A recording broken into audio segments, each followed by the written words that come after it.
Et si notre monde n'était pas ce qu'il semble être? Chaque pas sur la terre, chaque souffle dans l'air pourrait n'être qu'une épreuve silencieuse, un jeu d'ombre dont nous ignorons les règles. Les forêts, les océans et les étoiles au-dessus de nous pourraient être des décors dressés pour observer nos choix, nos hésitations, nos élans.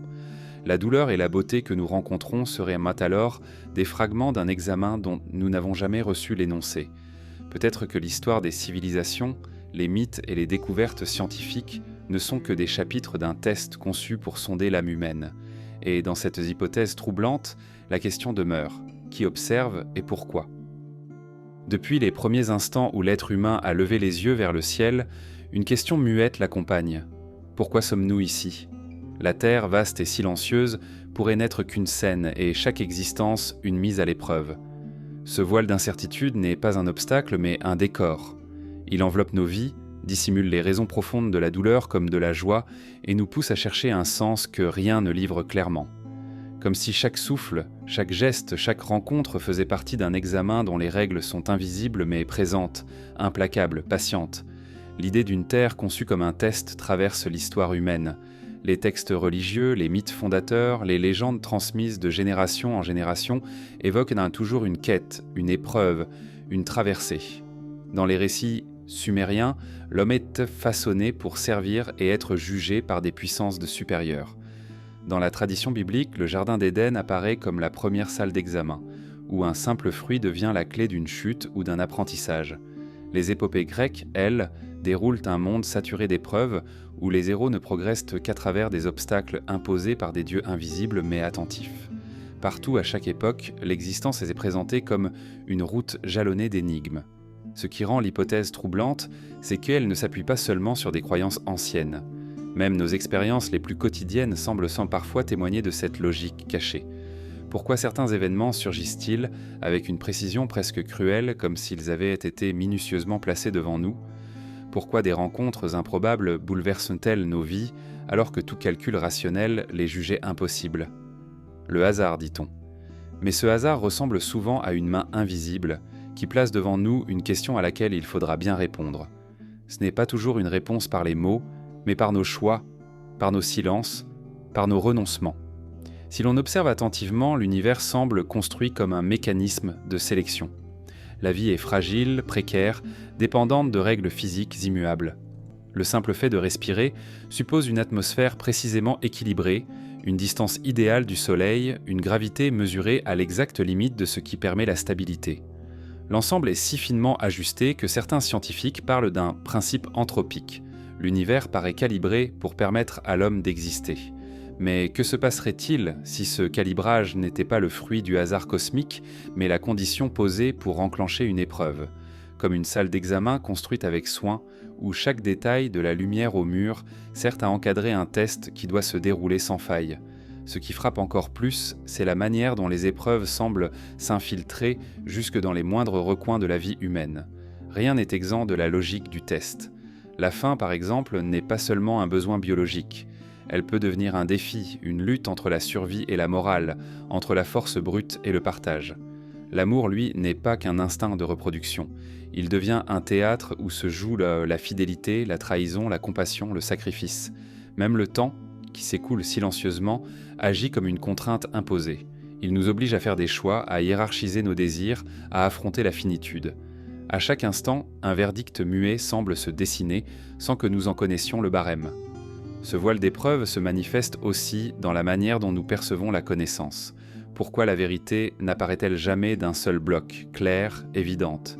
Elle se dévoile par fragments, par énigmes, par indices que seuls les patients savent relier.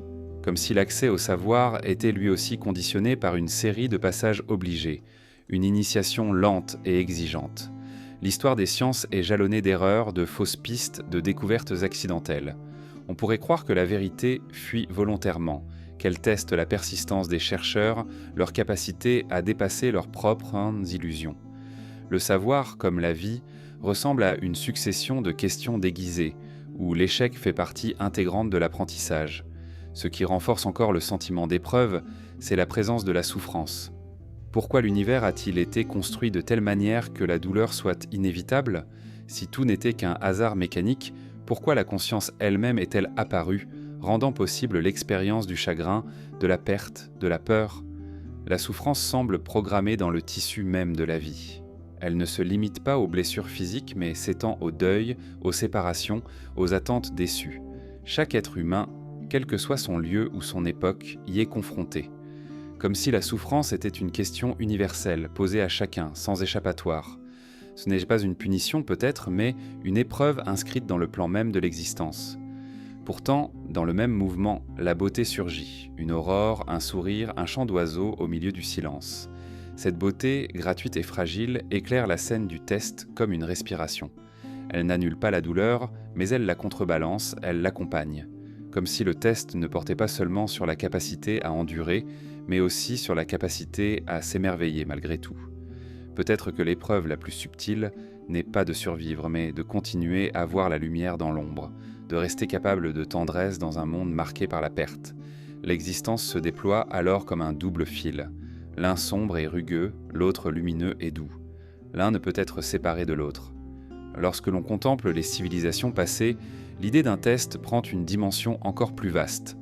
Des empires se sont élevés avec grandeur et sont tombés dans la poussière, laissant derrière eux des ruines comme des réponses mal formulées. Les Mayas, les Égyptiens, les Mésopotamiens, chacun a laissé des traces de rituels, de temples, de calculs savants, comme s'ils avaient un temps pressenti qu'une évaluation silencieuse était en cours. Leurs monuments, dressés vers le ciel, paraissent être des tentatives pour dialoguer avec l'énigme, pour montrer qu'ils avaient un temps compris au moins une partie de la question. Mais tous ont disparu, comme si la note finale avait déjà été rendue et que l'épreuve devait recommencer ailleurs, sous d'autres formes. Le voile invisible des épreuves n'est pas seulement collectif, il s'inscrit au cœur de chaque vie individuelle. Les choix que nous faisons en secret, nos réactions face à l'injustice, la manière dont nous traitons les plus faibles ou les plus puissants, tout cela devient une trace, une réponse donnée à une question invisible. Peut-être que personne ne nous observe directement, peut-être qu'aucun juge n'attend au bout du chemin. Mais la sensation persiste. Nous répondons, quoi qu'il en soit, par nos actes, nos regards, nos absences. La Terre devient alors une salle immense, sans murs, où chacun tient un crayon invisible et inscrit sa vie sur une page que nul ne verra, mais qui pèse néanmoins. Si la Terre est un test, alors rien n'est trop neutre. Chaque douleur devient une occasion d'apprentissage, chaque joie une preuve de gratitude, chaque silence une réponse implicite. Le voile qui recouvre les épreuves n'empêche pas de les sentir, même confusément. Il agit comme une brume, il ne supprime pas la route, mais il oblige à marcher avec prudence, avec attention, avec doute. Et c'est peut-être là la véritable énigme. L'examen ne consiste pas à savoir, mais à chercher. À avancer sans certitude, à vivre sans comprendre pleinement, à tendre la main dans l'obscurité. Le voile n'est pas là pour cacher, mais pour obliger à voir autrement. Depuis l'aube des civilisations, les mythes s'élèvent comme des échos venus d'un temps où les dieux, les ancêtres et les forces invisibles dialoguaient encore avec les hommes. Ces récits, transmis à travers des générations, ne sont pas de simples histoires pour enchanter l'éveillé. Ils ressemblent davantage à des énigmes, dissimulant derrière leurs images étranges une logique plus profonde. Et si ces récits n'étaient maintes pas seulement des fictions, mais les fragments d'un manuel secret, des instructions voilées destinées à guider l'humanité à travers une épreuve silencieuse. Les Sumériens, parmi les premiers peuples à avoir gravé leur mémoire sur l'argile, racontaient l'histoire des Anunnaki, des êtres venus des cieux qui façonnèrent l'homme pour le mettre au travail. Derrière la surface de ce récit, une idée persiste. L'humanité aurait été créée non pour exister librement, mais pour répondre à une attente, accomplir une tâche précise, comme un exercice imposé. Ce que nous appelons mythe de création pourrait être en réalité la description initiale d'une mise à l'épreuve, une annonce subtile que notre existence ne se déroule pas dans la spontanéité du hasard, mais dans un cadre conçu. En Égypte ancienne, les textes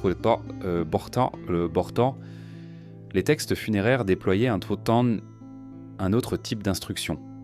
Le livre des morts n'était pas une simple prière, mais une série d'épreuves codifiées que l'âme devait franchir après la mort.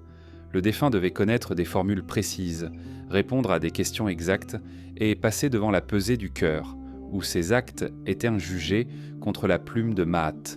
On pourrait voir dans ce rituel une métaphore du jugement moral, mais il est aussi possible d'y déceler l'image d'un test global, où la vie entière est une préparation à un passage, chaque choix servant d'indice pour franchir la porte suivante. Les mythes grecs ne sont pas moins troublants. Les héros, de Persée à Héraclès, avancent dans une succession d'épreuves dont la réussite dépend à la fois de leur courage et de leur ruse. Rien n'est donné sans contrepartie. Chaque victoire implique un piège, une tentation, un détour. Ces récits semblent enseigner que l'existence elle-même est une série d'obstacles, et que chaque être humain, même ordinaire, traverse une version miniature de ses parcours héroïques. Les monstres vaincus ne sont pas seulement des créatures fabuleuses, mais les reflets de nos propres angoisses, de nos désirs à maîtriser, de nos colères à dépasser. L'histoire se transforme alors en instruction. Vivre, c'est répondre encore et encore à une série de défis soigneusement placés. Dans les Védas de l'Inde ancienne, les hymnes et récits sacrés décrivent un univers où tout est cycle, où l'âme renaît dans une suite de vies successives. Ici, l'épreuve ne se limite pas à une existence unique. Elle se prolonge, se répète, se multiplie, jusqu'à ce que l'âme ait appris, compris, franchi le seuil ultime de la libération. Cette vision renforce l'idée d'un cadre universel, où rien n'est gratuit, où chaque vie est une étape d'un parcours plus vaste, imposé par une structure invisible. Même le destin, dans l'hindouisme, n'est pas un hasard. Il est le reflet exact des choix passés, une équation qu'il faut résoudre patiemment. Le mythe devient alors une carte, un guide pour traverser un labyrinthe tédien dont les murs se déplacent à mesure que l'on avance. Dans la Bible, l'histoire d'Abraham appelé à sacrifier son fils Isaac est l'un des récits les plus déroutants. Non parce qu'il illustre la cruauté d'un Dieu, mais parce qu'il révèle l'essence même du test. Abraham est placé devant une situation absurde, insoutenable. La logique humaine s'y brise. Pourtant, c'est précisément dans cette absurdité que réside la leçon. L'épreuve n'est pas toujours rationnelle, elle ne peut être comprise d'avance. Elle exige une confiance qui dépasse l'intellect. Ainsi, le mythe biblique ne se contente pas de raconter une anecdote. Il avertit que le test de la vie ne se présente pas sous des formes prévisibles. Il surgit dans l'irrationnel, dans le déchirement, et demande une réponse intime qui révèle l'être profond. Les traditions nordiques, quant à elles, annoncent la venue du Ragnarök, la fin du monde où Dieu et homme périront avant une renaissance. Ce récit ressemble à un verdict final, comme si l'épreuve globale de l'univers devait un jour aboutir à une correction, une destruction suivie d'une réinitialisation. Le Ragnarök n'est pas une simple prophétie apocalyptique. Il agit comme une menace pédagogique, un rappel que rien n'est éternel et que même les puissances divines ne sont pas exemptes de l'épreuve. Là encore, l'idée sous-jacente demeure. Tout est test, tout est provisoire, et le monde lui-même n'est qu'un chapitre d'un examen infini. Au-delà des mythes structurés, les contes populaires livrent eux aussi des instructions voilées. Les récits de traversées de forêts sombres, de maisons hantées, de rencontres avec des inconnus bienveillants ou trompeurs, tous ces motifs se répètent inlassablement dans les cultures du monde. Ils enseignent, par images et symboles, que la vie est parsemée de choix. Prendre le chemin éclairé ou s'aventurer dans l'obscurité. Se fier à l'étranger ou s'en méfier. Accepter le don mystérieux ou le refuser. Chacun de ces dilemmes semble anodin, mais il résonne comme une préparation. Le conte, transmis à l'enfant, est un manuel miniature qui l'entraîne à affronter plus tard des épreuves réelles, dissimulées sous des formes plus banales, mais non moins cruciales. Ce qui unit tous ces récits, c'est leur caractère voilé. Aucun mythe ne livre son sens de manière directe. Il y a toujours une image à décrypter, une métaphore à interpréter, une contradiction à dépasser. Cela renforce l'hypothèse que les mythes eux-mêmes sont conçus comme des énigmes. On ne reçoit jamais la consigne en clair, mais par des histoires codées qui exigent réflexion, intuition, persistance.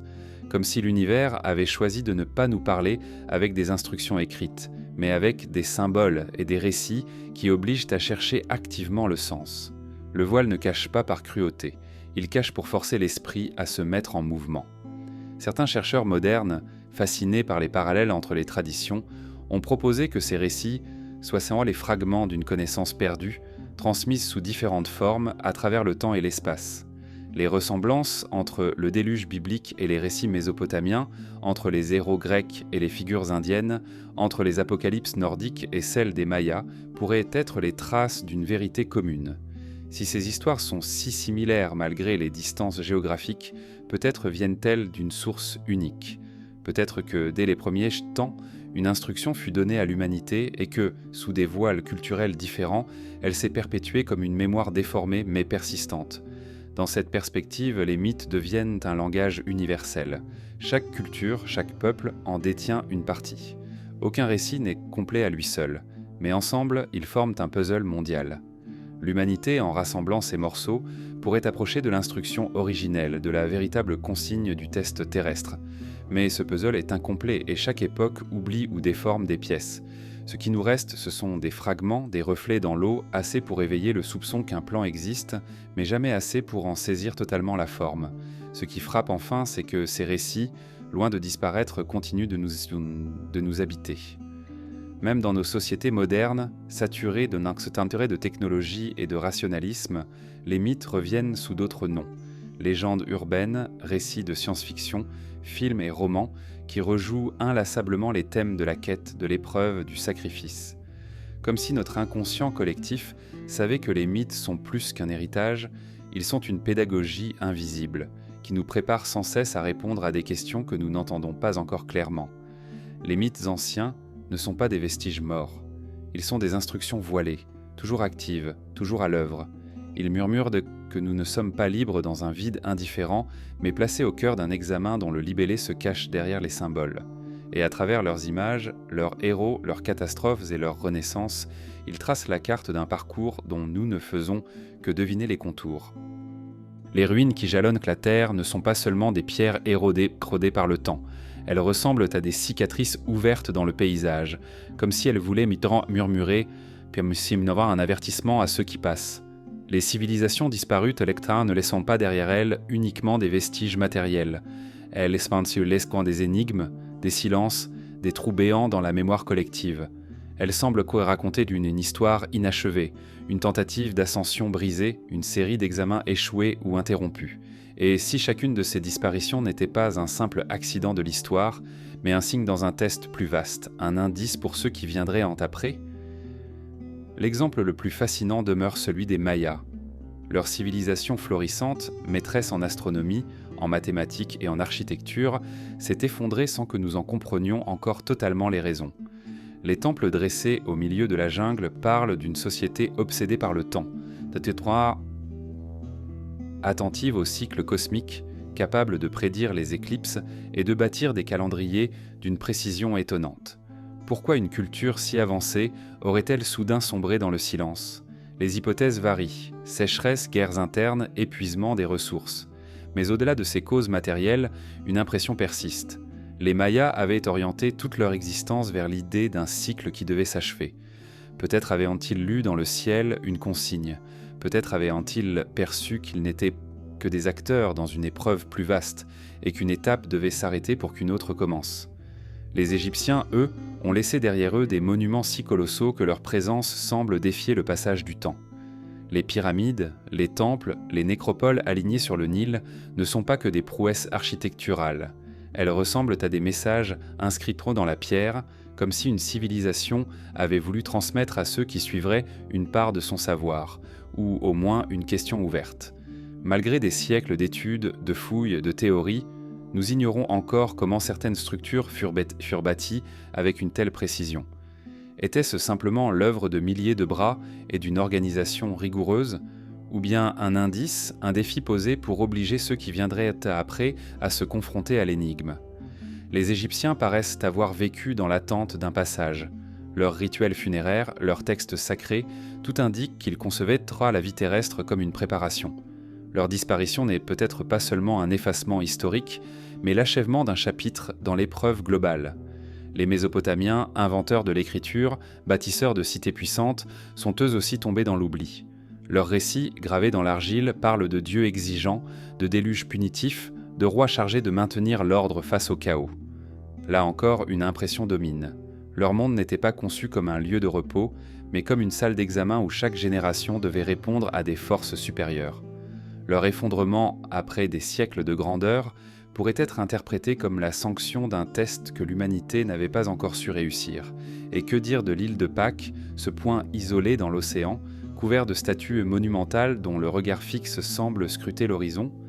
Le peuple qui érigea ces moailles a presque entièrement disparu, laissant derrière lui une énigme silencieuse.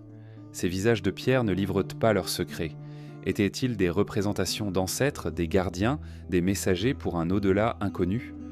Quoi qu'il en soit, l'effondrement de cette société insulaire rappelle brutalement la fragilité de toute organisation humaine. L'île surexploitée, épuisée, devint un miroir miniature de ce que pourrait devenir la Terre entière, comme si l'histoire de ce peuple avait été un avertissement inscrit dans la roche, une démonstration grandeur nature de ce qui attend toute civilisation, incapable de répondre correctement à la question posée par son environnement. Les civilisations disparues ne se limitent donc pas aux plus connues. Dans la vallée de l'Indus, une société complexe s'est développée, avec ses cités planifiées, ses systèmes d'assainissement, ses échanges commerciaux florissants. Pourtant, elle s'éteignit sans bruit, laissant derrière elle des symboles encore indéchiffrés. Peut-être contenait-elle une clé, un langage qui aurait éclairé le rôle de l'homme dans ce grand examen universel. Mais la clé a été perdue, et il ne reste que des fragments, des ruines, qui nous obligent à deviner, à reconstruire. À chaque fois, l'histoire semble répétitive. Les civilisations grandissent, se perfectionnent, croient approcher d'une maîtrise totale de leur environnement. Puis, brusquement, elles disparaissent, comme si une limite invisible avait été atteinte, comme si une main avait refermé le livre pour obliger à recommencer ailleurs. C'est ce schéma qui nourrit l'idée que la Terre pourrait bien être une salle de test. Chaque civilisation n'est qu'un essai, une tentative. Certaines réussissent à traverser des siècles, d'autres s'éteignent rapidement, mais toutes finissent par céder la place. Les ruines ne sont pas seulement des monuments figés, elles sont des notes laissées au bord du chemin, comme pour dire à ceux qui avancent « Ultranorm ». Regardez, nous avons essayé, mais nous n'avons pas su. À vous de poursuivre. Ce qui rend cette hypothèse plus troublante encore, c'est que nous continuons à répéter les mêmes erreurs. L'épuisement des ressources, les conflits internes, l'orgueil des dirigeants, tout cela réapparaît sans cesse dans l'histoire. Comme si le test était conçu pour nous placer face au même dilemme, encore et encore, jusqu'à ce qu'une réponse différente surgisse. La disparition des civilisations anciennes devient alors un miroir. Ce n'est pas seulement leur histoire, c'est une mise en garde pour notre présent. L'épreuve n'est pas terminée, elle se poursuit et nous sommes désormais les candidats. Il y a dans ces disparitions une dimension presque pédagogique. Le fait que nous retrouvions leurs traces, que nous puissions contempler leurs ruines, leurs écrits, leurs monuments, suggère que leur effondrement n'a pas été vain. Comme si l'univers, ou quelque force cachée, avait voulu laisser à ceux qui viendraient ensuite des indices, des avertissements, des rappels. Les civilisations anciennes deviennent alors les chapitres d'un manuel collectif. Elles enseignent que la grandeur matérielle ne suffit pas, que la connaissance technique ne garantit pas la survie, et que l'oubli des équilibres naturels ou spirituels mène toujours à l'effacement. Même dans leur silence, elles parlent. Le désert qui a englouti les cités mésopotamiennes, la jungle qui a recouvert les temples mayas, l'océan qui ronge les statues de l'île de Pâques, tous ces paysages deviennent des voix muettes. Ils répètent que le temps est un juge implacable, que toute œuvre humaine, si elle ne s'accorde pas avec une règle plus vaste, finit par s'effondrer. Le test ne se passe pas seulement dans les moments de gloire, mais aussi dans la manière dont une civilisation sait ou non durer, transmettre, respecter. En contemplant ces ruines, nous ne regardons pas seulement vers le passé. Nous regardons dans un miroir qui reflète notre propre avenir. La question qui se cache derrière elle n'est pas « que leur est-il arrivé ?», mais plutôt « allons-nous nous aussi échouer au même examen ?» À première vue, les lois de la nature paraissent neutres, indifférentes, comme les mécanismes impersonnels d'une machine cosmique. La gravité attire, les saisons alternent, la matière se transforme selon des équations immuables.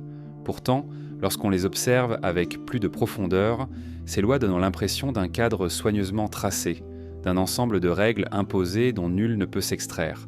Elles ressemblent aux consignes silencieuses d'un examen universel. Elles ne se négocient pas, elles s'appliquent, et chaque existence doit apprendre à composer avec elles. Depuis l'aube de la pensée, l'être humain a cherché à comprendre ces règles.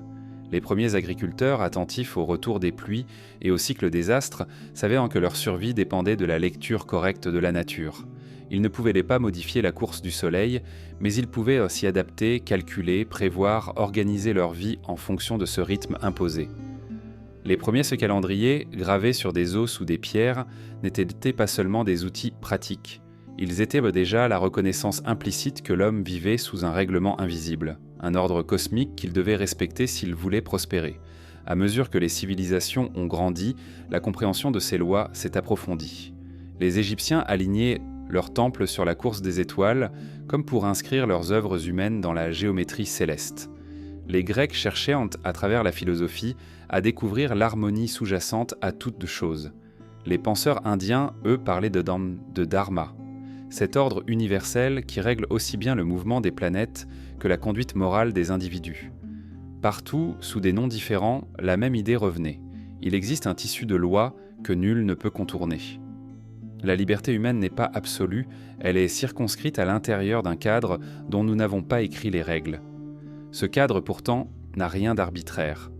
Les lois naturelles possèdent une précision troublante, comme si elles avaient en soi été choisies avec soin. La constante de gravitation, par exemple, est réglée avec une exactitude extrême.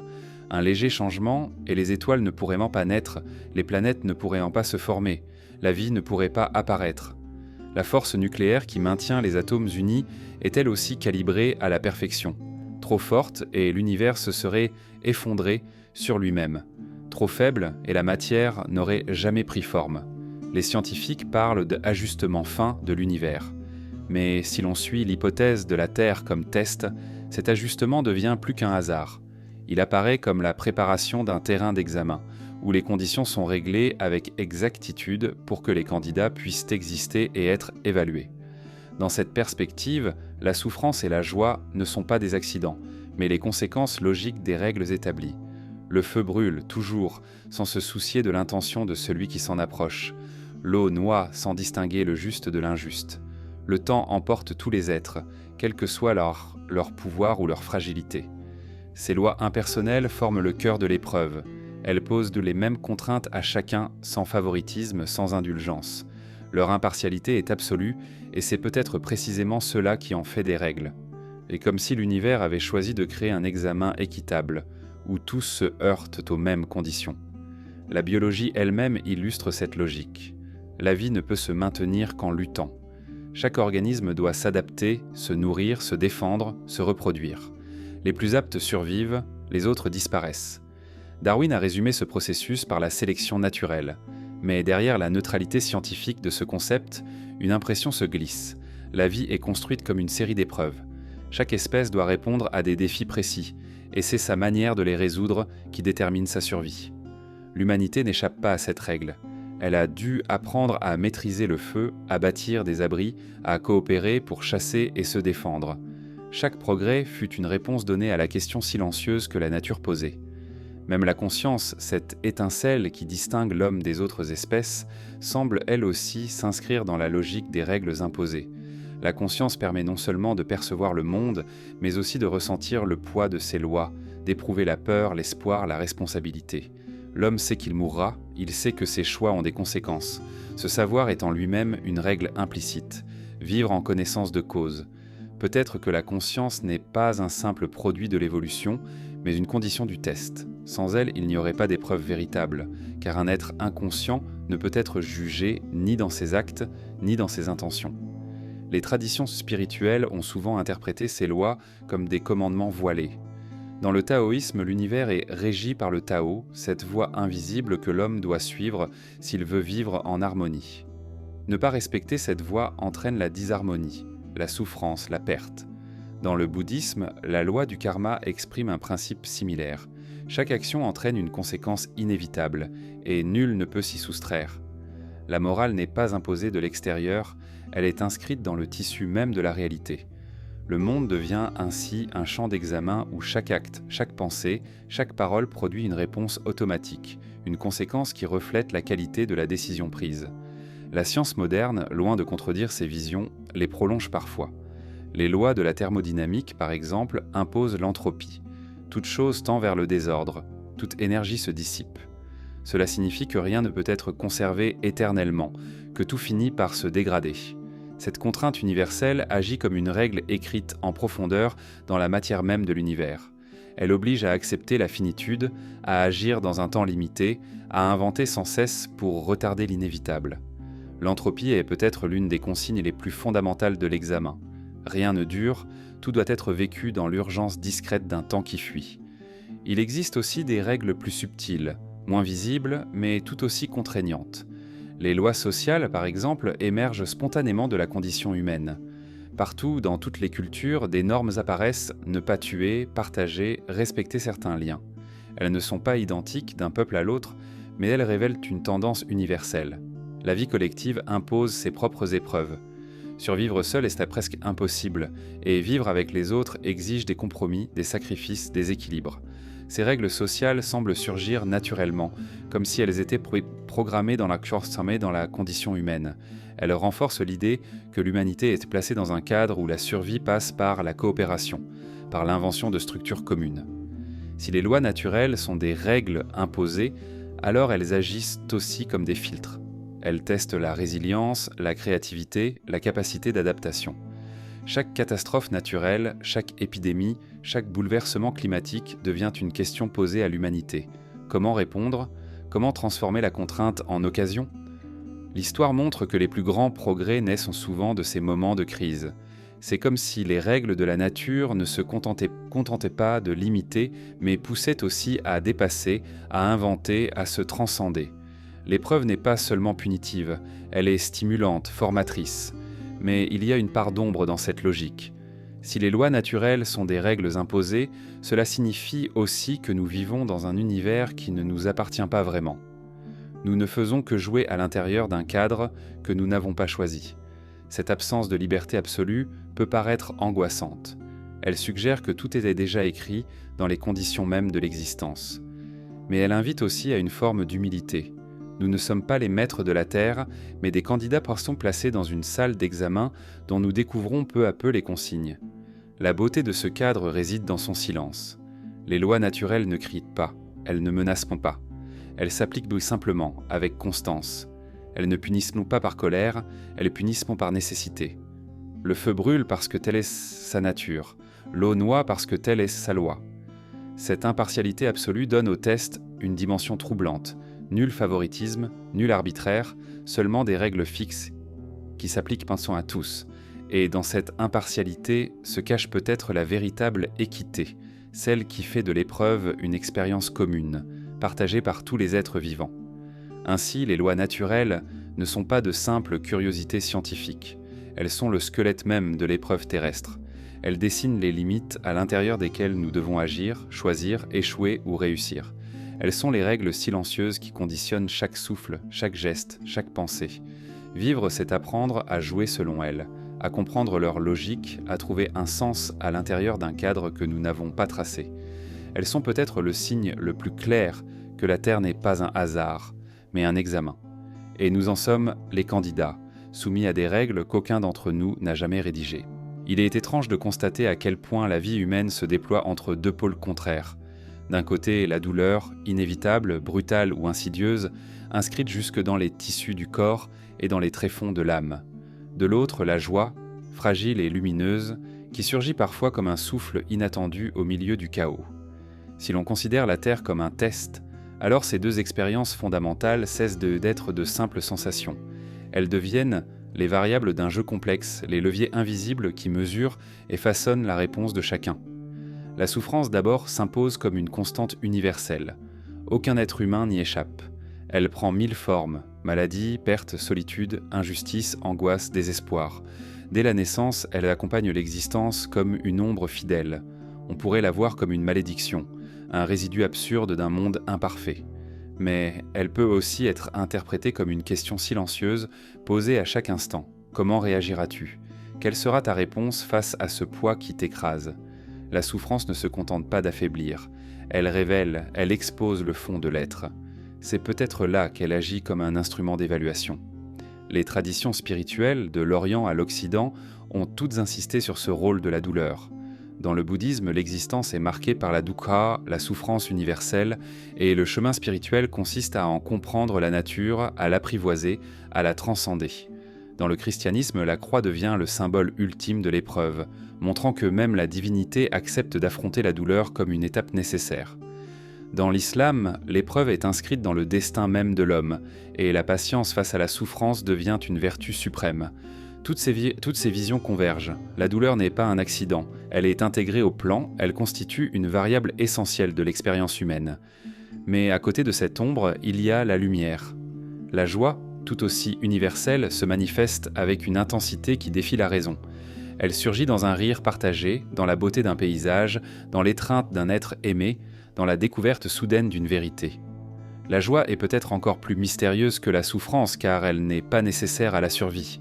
On peut vivre en endurant, on peut respirer dans la douleur, mais la joie ne semble pas avoir de fonction biologique directe. Pourtant, elle colore l'existence d'une profondeur qui dépasse la simple mécanique de la vie. Elle donne le goût de continuer, elle éclaire le chemin dans les moments les plus sombres. Si l'on pense la vie comme une épreuve, alors la joie devient une autre question. Sauras-tu l'accueillir sans avidité? Sauras-tu en reconnaître la fragilité? Sauras-tu la partager plutôt que la garder pour toi seul? La joie, comme la souffrance, teste. Elle révèle la capacité d'un être à s'émerveiller, à remercier, à ne pas sombrer dans l'oubli de l'instant présent. Là où la souffrance évalue la résilience, la joie évalue la gratitude. L'une mesure la force de résistance, l'autre la finesse de perception. Ensemble, elles composent les deux faces d'une seule et même pièce, l'apprentissage de ce qu'il signifie d'exister. Ce qui rend cette alternance encore plus troublante, c'est qu'elle est imprévisible. La souffrance et la joie ne se présentent jamais de manière régulière. Elles frappent quand elles sont comme des vagues, parfois violentes et parfois douces, sans que nous puissions en prévoir le rythme. Cette imprévisibilité ressemble à un mécanisme volontaire, comme si l'épreuve devait surprendre pour être véritable. Si la douleur arrivait toujours au même moment, si la joie suivait un schéma fixe, nous pourrions nous y préparer comme à une équation. Mais leur surgissement aléatoire brise nos certitudes et nous place dans une situation d'incertitude permanente. C'est dans ce déséquilibre que se trouve le cœur du test. Avancer malgré l'inconnu, espérer malgré l'absence de garantie. La psychologie moderne a exploré ce terrain sous un autre angle. Les chercheurs parlent de résilience, de la capacité à transformer la douleur en force. Ils évoquent aussi le flow, cet état d'immersion totale où la joie s'éprouve dans l'harmonie entre l'action et le monde. Ces concepts, bien que scientifiques, rejoignent l'intuition ancienne. L'être humain est façonné par ses réponses à la souffrance et à la joie. Ce ne sont pas les événements en eux-mêmes qui définissent une vie, mais la manière dont chacun les traverse. Deux individus confrontés à la même épreuve réagiront de façon opposée.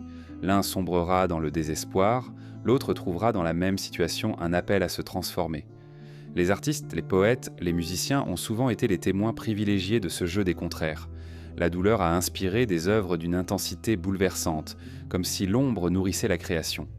La joie, elle, a donné naissance à des chants, à des danses, à des célébrations qui transcendent le quotidien. L'art, dans toutes ses formes, semble être une tentative de réponse à cette double variable, donner forme à la souffrance pour qu'elle ne reste pas muette, et prolonger la joie pour qu'elle ne s'éteigne pas trop vite. Peut-être que l'art est la trace visible de l'épreuve invisible, le témoignage que les candidats laissent derrière eux comme des fragments de leur réponse. Il est aussi frappant de constater que la souffrance et la joie ne sont pas seulement individuelles, elles se déploient à l'échelle collective. Les peuples connaissent des tragédies partagées, guerres, famines, exil, et ils connaissent aussi des élans communs de fête, de victoire, de solidarité. Ces expériences collectives semblent jouer le même rôle que dans la vie individuelle. Elles testent la cohésion, la compassion, la mémoire. Une société comme un individu est évaluée à travers la manière dont elle traverse la douleur et dont elle célèbre la joie. Les civilisations disparues, comme nous l'avons vu, ont peut-être échoué à cet examen. Les nôtres sont encore en train d'y répondre. L'équilibre entre ces deux pôles demeure fragile. Trop de souffrance brise l'élan vital, éteint l'espoir, détruit les sociétés. Trop de joie, en revanche, peut conduire à l'oubli, à la complaisance, à la perte de vigilance. L'épreuve semble donc résider dans la tension entre les deux.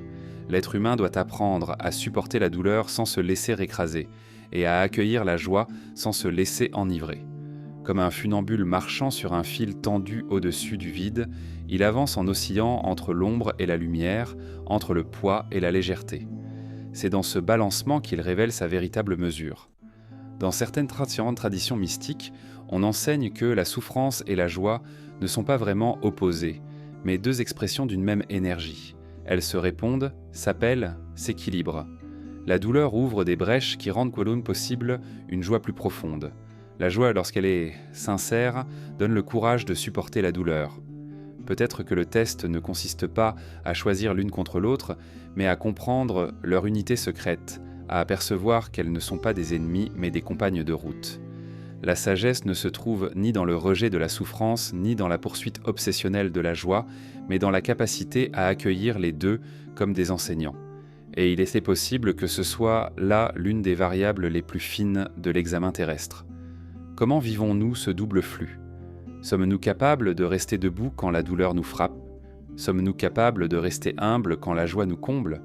Chacun, à travers son existence, répond à ces questions sans jamais les entendre formulées. La souffrance et la joie ne sont pas des accidents. Elles sont les équations secrètes que la vie nous soumet, encore et encore, jusqu'à notre dernier souffle. Il y a dans l'esprit humain une faille étrange et persistante. L'oubli. Nous croyons retenir, nous croyons conserver, mais la mémoire glisse entre nos doigts comme l'eau d'un ruisseau. Nous notons, nous archivons, nous transmettons, mais tôt ou tard, les détails s'effacent, les voix s'éteignent, les visages deviennent brumeux. Cette fragilité de la mémoire n'est pas seulement un accident biologique. Elle donne l'impression d'avoir été programmée, comme si l'oubli faisait partie intégrante du cadre de l'épreuve terrestre. Si la Terre est un test, alors la mémoire, avec ses absences et ses défaillances, pourrait être l'un de ses outils les plus subtils. Dès l'instant où nous naissons, notre conscience enregistre des images, des sons, des sensations. Pourtant, les premiers mois, parfois les premières années, disparaissent presque totalement. Cet effacement précoce, que les neurosciences nomment amnésie infantile, nous prive de l'origine de nous-mêmes. Nous ne nous souvenons pas du moment où nous avons appris à parler, ni de notre premier pas, ni des émotions qui ont façonné notre identité naissante. Comme si dès le début, l'oubli nous rappelait que nous ne sommes pas maîtres de notre mémoire. Nous entrons dans l'épreuve sans mode d'emploi, sans archives de départ, contraints d'avancer à tâtons. À l'échelle individuelle, l'oubli se déploie chaque jour. Nous perdons des noms, des dates, des détails de conversation. Nous confondons des souvenirs, nous les modifions sans nous en rendre compte. La mémoire n'est pas un enregistrement fidèle, mais une construction mouvante, changeante, fragile. Elle nous trahit parfois en effaçant ce que nous croyons essentiel, ou en conservant au contraire ce qui semblait insignifiant. Comme si l'oubli était un filtre, un tri sélectif dont nous ne comprenons pas les critères. Peut-être qu'il choisit ce qui doit être gardé pour l'épreuve et ce qui doit disparaître, afin que nous ne soyons jamais totalement certains de notre passé. Les civilisations, elles aussi, sont marquées par l'oubli. Combien de langues ont disparu, combien de récits se sont éteints avec leur dernier conteur. Les mythes eux-mêmes, que nous avons vus comme des instructions voilées, ne nous parviennent que fragmentés, amputés, transformés. Des bibliothèques entières ont brûlé, comme celle d'Alexandrie, réduisant en cendres des siècles de savoir. Des traditions orales se sont effacées avec la disparition de leur peuple. Chaque perte crée un vide, un silence. Et ce silence, loin d'être accidentel, donne l'impression d'un programme universel. Ne jamais laisser une mémoire intacte, toujours introduire l'oubli comme une contrainte. La science moderne a tenté de comprendre ce mécanisme. Les neurosciences parlent de plasticité cérébrale, la mémoire se reconstruit, se réorganise, s'efface pour permettre l'apprentissage de nouvelles informations.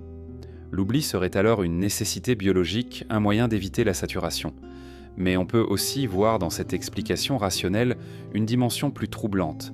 L'épreuve serait conçue de telle manière que nous n'ayons jamais accès à la totalité de notre expérience. Nous sommes condamnés à vivre dans une semi-clarté, obligés de recomposer sans cesse notre identité à partir de fragments. L'oubli ne serait pas une faiblesse, mais une consigne imposée. Dans les traditions spirituelles, l'oubli joue un rôle tout aussi central. Dans l'hindouisme, l'âme renaît de vie en vie, mais elle oublie ses existences passées, ses distances passées. Cette amnésie permet de repartir à zéro, d'affronter de nouvelles épreuves sans le poids écrasant des souvenirs antérieurs. L'oubli devient alors un voile nécessaire, une protection autant qu'une contrainte. Dans le platonisme, l'oubli est lié à la descente de l'âme dans le corps. En naissant, nous buvons l'eau du Léthé, le fleuve de l'oubli, et perdons la mémoire des vérités éternelles. La vie devient alors un processus de réminiscence, une lente reconquête de ce qui fut oublié. L'oubli, loin d'être un défaut, apparaît comme une étape programmée dans la structure du test. Même la mémoire collective semble fonctionner selon ce principe. Les sociétés oublient, puis redécouvrent. Des savoirs se perdent, puis ressurgissent. L'astronomie, la médecine, les techniques d'ingénierie, tout cela a connu des cycles de disparition et de redécouverte. comme si l'humanité devait, encore et encore, réapprendre ce qu'elle avait déjà su. On pourrait voir dans ce cycle une perte tragique, mais il peut aussi être interprété comme un mécanisme d'évaluation. L'humanité n'est pas autorisée à conserver définitivement ses acquis. Elle doit les regagner, prouver sa capacité à les retrouver, à les réinventer. L'oubli agit comme une remise à zéro régulière, un effacement volontaire des notes précédentes pour tester à nouveau la persévérance. Ce qui rend l'oubli encore plus mystérieux, c'est qu'il n'est jamais total.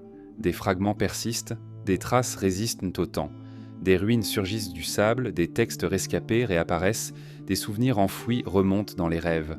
Parfois, un détail oublié depuis des années ressurgit soudain, déclenché par une odeur, une musique, un lieu. Cet éclat de mémoire agit comme une révélation. Tout n'était pas perdu, quelque chose avait survécu dans l'ombre. L'oubli alors ressemble moins à une disparition qu'à un voile. Ce qui est effacé à la surface continue peut-être de vibrer dans les profondeurs, attendant le moment propice pour réapparaître. La psychanalyse a exploré ce territoire en parlant de refoulement. Certains souvenirs sont rejetés dans l'inconscient, mais ils continuent d'agir, de façonner nos comportements. Ici encore, l'oubli n'est pas une absence, mais une présence dissimulée. Il agit en silence, impose ses règles depuis les coulisses. On pourrait voir là une métaphore du test. Les questions ne sont pas toujours visibles, mais elles influencent autrement nos réponses. L'oubli crée une zone d'incertitude, obligeant l'être humain à se confronter à ce qu'il ne sait pas, à ce qu'il a perdu, à ce qu'il doit retrouver. Il existe aussi un oubli volontaire, un choix humain. Les peuples choisissent parfois d'effacer certaines mémoires, de réécrire leur histoire, de taire les traumatismes. Cet oubli choisi devient lui aussi une épreuve. Que faisons-nous des ombres de notre passé ? Acceptons-nous de les regarder en face ou préférons-nous les ensevelir ? Dans ce cas, l'oubli n'est plus seulement imposé par la biologie ou par le temps. Il devient un acte, une réponse consciente. Il teste notre courage face à la vérité, notre capacité à porter le poids de ce que nous préférerions ignorer. Si l'oubli est programmé, alors il pourrait aussi être vu comme une manière de maintenir l'incertitude. Un test où toutes les réponses sont données d'avance n'a pas de valeur. En effaçant une partie de notre mémoire, l'univers s'assure que nous avançons sans assurance totale, contraints de chercher, de douter, de recommencer. L'oubli devient alors le garant du mystère, l'outil qui empêche la vie de se transformer en mécanique. Il garde l'épreuve vivante, toujours imprévisible, toujours nouvelle. Il reste enfin une énigme vertigineuse. Pourquoi l'oubli s'étend-il jusqu'à l'ultime moment, la mort elle-même ? Lorsque nous quittons ce monde, nous ne savons pas ce qui nous attend. Aucun souvenir ne subsiste clairement d'un avant, aucune certitude d'un après. Comme si la mémoire avait été volontairement effacée aux deux extrémités de l'existence, nous enfermant dans une zone d'ignorance. Nous vivons entre deux voiles, celui de la naissance et celui de la mort, sans savoir d'où nous venons ni où nous allons. Cet oubli radical transforme la vie entière en une épreuve sans repère. Nous sommes jetés dans un labyrinthe dont nous ne connaissons ni l'entrée ni la sortie, contraints de chercher le sens à l'intérieur même du chemin. Ainsi, la mémoire humaine, avec ses absences et ses résurgences, ses pertes et ses renaissances, agit comme un mécanisme essentiel du test. Elle l'empêche de s'installer dans la certitude, oblige à recomposer sans cesse, maintient l'épreuve ouverte. L'oubli, loin d'être une défaillance, ressemble à une règle imposée, un silence nécessaire. Et c'est dans ce silence que se joue peut-être la question la plus profonde. Comment vivre, comment choisir, quand une part de nous-mêmes demeure toujours inaccessible ? Depuis toujours, l'être humain lève les yeux vers le ciel nocturne et se perd dans la multitude des points lumineux qui s'y déploieront. Ces étoiles, minuscules étincelles suspendues dans l'obscurité, paraissent immuables, éternelles, indifférentes à nos voses brèves. Mais peut-être ne sont-elles pas seulement un décor, peut-être qu'elles sont les témoins silencieux de l'épreuve terrestre, les observatrices muettes d'un test dont nous ignorons les véritables enjeux. Leur présence au-dessus de nous, régulière, immobile en apparence, ressemble à un regard qui ne cligne jamais. Depuis les premières civilisations, les étoiles ont été l'objet de fascination et de crainte. Les Sumériens gravaient déjà sur l'argile les positions des astres, cherchant à y lire les signes d'un ordre caché. Les Égyptiens orientaient leurs pyramides selon certaines étoiles, persuadés que leur disposition reflétait un plan supérieur. Les Mayas, eux, construisaient leurs temples pour aligner les mouvements du soleil et des planètes, comme s'ils voulaient inscrire leur vie terrestre dans une harmonie cosmique. Toutes ces cultures, comme c'est pressenté, montrent que les étoiles n'étaient pas de simples lumières lointaines, mais qu'elles jouaient un rôle dans l'histoire humaine. Si l'on considère la Terre comme un test, alors les étoiles pourraient en être les témoins, voire les registres de cette épreuve. Leur lumière, qui voyage durant des milliers, parfois des millions d'années avant d'atteindre nos yeux, porte avec elle une mémoire de l'univers. En levant la tête, nous ne voyons pas le présent, mais le passé inscrit dans la lumière. Chaque étoile devient une archive, un témoin de ce qui fut, un rappel que rien ne disparaît vraiment, mais se conserve dans l'espace sous une forme inaccessible. Peut-être que l'épreuve se déroule sous ce regard cosmique, que chaque geste humain est observé non par un juge visible, mais par la toile immense des étoiles. Les traditions spirituelles ont souvent prêté aux astres une fonction d'intermédiaire. Dans l'astrologie ancienne, les étoiles et les planètes n'étaient pas seulement des corps célestes, mais des signes, des lettres écrites dans le ciel par une intelligence supérieure. Les configurations célestes annonçaient des événements orientés croix des destins. On peut sourire de ces croyances, mais elles révèlent une intuition profonde. L'idée que l'univers tout entier participe à l'épreuve terrestre, que les étoiles ne sont pas indifférentes, mais liées à ce que nous vivons. Même si la science moderne a remplacé l'astrologie par l'astronomie, cette intuition persiste. Nous ne sommes pas seuls sous le ciel. Nous sommes intégrés dans un ensemble qui nous dépasse. La science contemporaine ajoute d'ailleurs une dimension encore plus troublante. Nous savons désormais que chaque atome de notre corps provient des étoiles. Le carbone de notre chair, le fer de notre sang, l'oxygène que nous respirons ont été forgés dans les entrailles d'astres morts depuis des milliards d'années. Autrement dit, nous ne sommes pas seulement observés par les étoiles, nous en sommes issus. Leur matière est la nôtre, leur mémoire circule dans nos cellules. Si la Terre est un test, alors les étoiles sont à la fois les témoins et les origines des candidats. Nous passons l'examen devant elles, mais nous le passons aussi avec leur substance en nous. Ce lien intime avec les étoiles nourrit un paradoxe. Nous nous sentons minuscules face à l'immensité du cosmos et pourtant, nous portons en nous les fragments de cette immensité. Cette contradiction fait partie du test. Comment réagir face à l'infini ? Certains se sentent écrasés, réduits à une poussière insignifiante. D'autres, au contraire, y trouvent une élévation, la conscience d'appartenir à quelque chose de vaste et d'éternel. L'infini du ciel devient alors une question adressée à l'âme. Sauras-tu supporter ta petitesse tout en reconnaissant ta grandeur ? L'observation des étoiles a toujours été liée à la notion du temps. Elles indiquent les saisons, guident les voyageurs, servent de repère dans la nuit. Leur régularité impose une leçon. Le temps ne nous appartient pas, il suit un rythme qui nous dépasse. Le ciel nocturne agit comme une horloge géante, dont les aiguilles avancent lentement mais sûrement. Chaque lever d'étoiles, chaque mouvement de constellation rappelle que nous sommes pris dans un cycle immuable. Et ce cycle, lui aussi, peut être interprété comme une règle imposée. Nous n'avons pas choisi le rythme des jours et des nuits, ni celui des solstices et des équinoxes. Nous devons nous adapter, apprendre à lire cette horloge cosmique, à y inscrire nos vies. Mais il existe une autre dimension, plus mystérieuse encore, le silence des étoiles. Elles brillent, mais elles ne parlent pas. Elles envoient de leur lumière, mais aucun message clair ne nous parvient. Nous pouvons les mesurer, les cartographier, calculer leur âge et leur distance, mais leur sens demeure voilé. Ce silence agit comme une provocation. Peut-être que l'univers contient une réponse, mais elle ne nous est pas donnée. Nous devons l'inventer, la chercher, la deviner à travers des indices épars. Les étoiles, dans leur mutisme, deviennent des miroirs. Elles reflètent la question sans jamais la formuler. Il est possible que ce silence soit lui aussi programmé. Si la Terre est une salle d'examen, alors les étoiles pourraient être les surveillantes, présentes mais muettes. Elles voient, mais elles n'interviennent pas. Elles observent, mais elles ne dictent pas la conduite. Leur rôle n'est pas de fournir les réponses, mais de rappeler par leur simple présence que l'épreuve est en cours. Comme dans toute salle de test, le surveillant n'explique pas la question. Il veille seulement au déroulement, au respect des règles, à l'avancement des candidats. Les récits modernes de conquête spatiale ajoutent une couche à ce mystère. Lorsque les premiers astronautes ont quitté la Terre, ils ont vu l'humanité depuis l'extérieur, minuscule et fragile. Ils ont découvert la planète comme une boule bleue, suspendue dans le vide, entourée de la nuit étoilée. Beaucoup ont témoigné d'un sentiment d'émerveillement, d'une conscience nouvelle de l'unité humaine. Ce qu'ils ont vu n'était pas seulement une planète, c'était une salle close, protégée, isolée dans l'immensité. Et tout autour, les étoiles, silencieuses, semblaient les regarder. La question de la vie extraterrestre vient renforcer ce sentiment.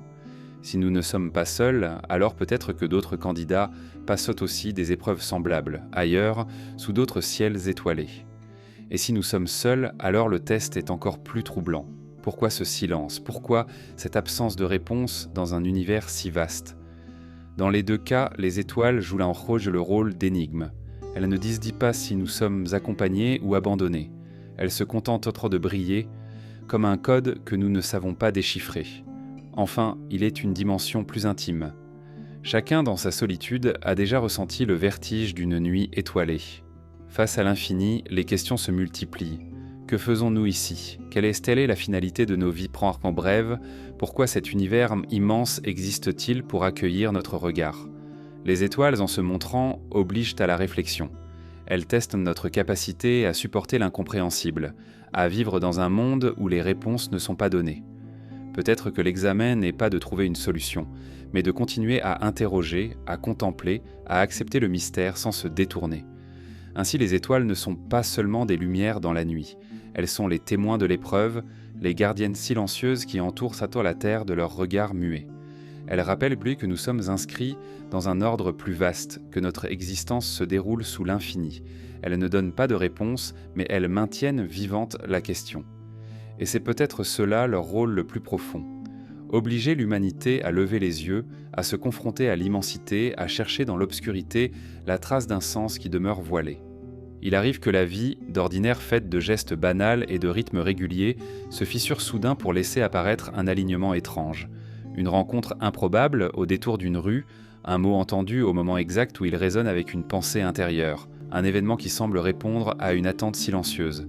Ces coïncidences frappent par leur précision, par leur caractère inattendu. Elles paraissent ayant dépassé la simple probabilité. Elles donnent l'impression qu'une main invisible ajuste le monde pour nous adresser un signe. Et si ces synchronicités étaient en réalité des signaux, si elles faisaient partie de l'épreuve, non comme des hasards, mais comme des questions codées placées sur notre route, le psychiatre suisse Carl Gustav Jung a été l'un des premiers à s'intéresser sérieusement à ce phénomène. Il parlait de synchronicité pour désigner ces événements où une coïncidence extérieure correspond parfaitement à un état intérieur. Ce n'est pas seulement que deux faits se produisent en même temps, c'est qu'ils se rencontrent avec un sens profond pour la personne qui les vit.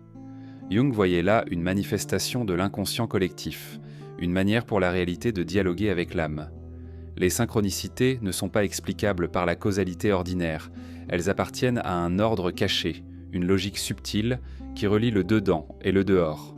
Les traditions anciennes avaient déjà pressenti cette dimension.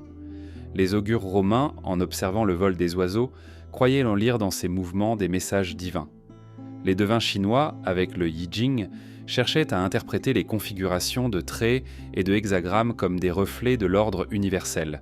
Les chamans, dans bien des cultures, percevaient dans les rêves, dans les signes de la nature, des correspondances avec le chemin intérieur des individus. Partout dans cet les coïncidences n'étaient pas vues, c'était comme de simples hasards, mais comme des indices d'un dialogue secret entre le monde visible et l'invisible. Dans le cadre de la Terre comme test, ces synchronicités prennent une dimension particulière. Elles ressemblent à des rappels, à des invitations à rester attentifs, comme si l'examen ne se limitait pas aux règles générales, les lois de la nature, la souffrance, la joie, mais comportait aussi des signaux discrets, destinés à ceux qui savent regarder. Ces signaux ne forcent rien, ils ne s'imposent pas. Ils se présentent comme des énigmes, et chacun est libre de les ignorer ou de les accueillir. Le test pourrait ainsi inclure cette dimension subtile, vérifier la capacité d'un être à percevoir le sens dans l'apparent chaos. La statistique, bien sûr, offre une autre lecture. Dans un univers immense saturé d'événements innombrables, certaines coïncidences sont inévitables. Si l'on croise une vieille sans connaissance dans une ville lointaine, c'est peut-être simplement le fruit des probabilités.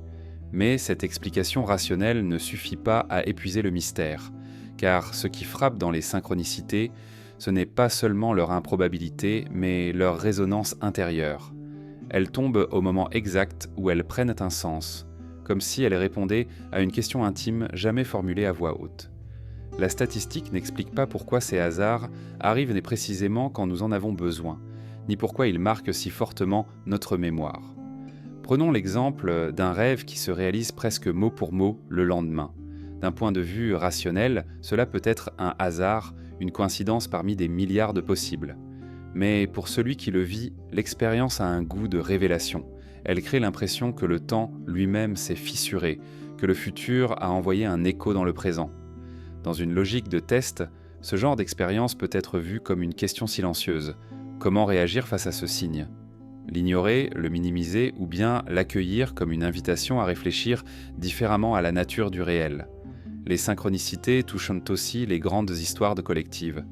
De nombreux récits fondateurs évoquent des coïncidences troublantes, des prophètes apparaissant au moment exact où un peuple en détresse attend une réponse, des découvertes scientifiques survenant simultanément dans des lieux différents, comme si une idée cherchait à émerger par plusieurs bouches à la fois. L'histoire des inventions regorge d'exemples où la même découverte est faite par deux chercheurs éloignés l'un de l'autre, presque au même moment. On pourrait y voir une simple convergence de conditions. Mais on peut aussi l'interpréter comme un signe. Lorsque l'humanité est prête à franchir une étape, le test envoie le même indice à plusieurs endroits pour s'assurer qu'il soit reconnu. Les synchronicités ont aussi un pouvoir de transformation personnelle. Beaucoup de récits témoignent d'événements où une rencontre fortuite a changé une vie entière. Une phrase entendue par hasard, un livre trouvé sur une étagère au moment opportun, une personne croisée au détour d'un voyage, et l'existence prend une autre direction. Ces moments semblent disproportionnés par rapport à leur apparente banalité. Comme si le test plaçait sur notre route des bifurcations dissimulées, des embranchements subtils. Nous croyons marcher au hasard, mais en réalité nous répondons, sans le savoir, à une série de questions silencieuses. La science contemporaine, en explorant les mystères de la conscience et du cerveau, commence à s'approcher de ces zones frontières. Les neurosciences montrent que notre esprit détecte spontanément des motifs, qu'il cherche à donner un sens aux coïncidences. Ce besoin de sens pourrait être une simple fonction cognitive. Mais si la Terre est un test, alors cette capacité elle-même serait un outil prévu. L'aptitude à reconnaître des motifs, même ténus, comme une compétence évaluée. Les synchronicités seraient alors les exercices pratiques qui activent cette compétence, les signaux placés pour vérifier si nous savons lire au-delà de la surface. Il est frappant de constater que ces expériences touchent souvent aux moments charnières de la vie. Elles apparaissent dans les périodes de crise, de doute, de transition, comme si elles surgissaient précisément lorsque nous sommes le plus vulnérables, le plus ouverts à les entendre. Ce n'est pas quand tout va bien que les synchronicités se manifestent le plus clairement, mais quand nous cherchons une direction, une réponse. Elles deviennent alors comme des phares dans le brouillard, éclairant un chemin sans jamais l'imposer. Certaines personnes consacrent leur vie à les traquer, à les interpréter.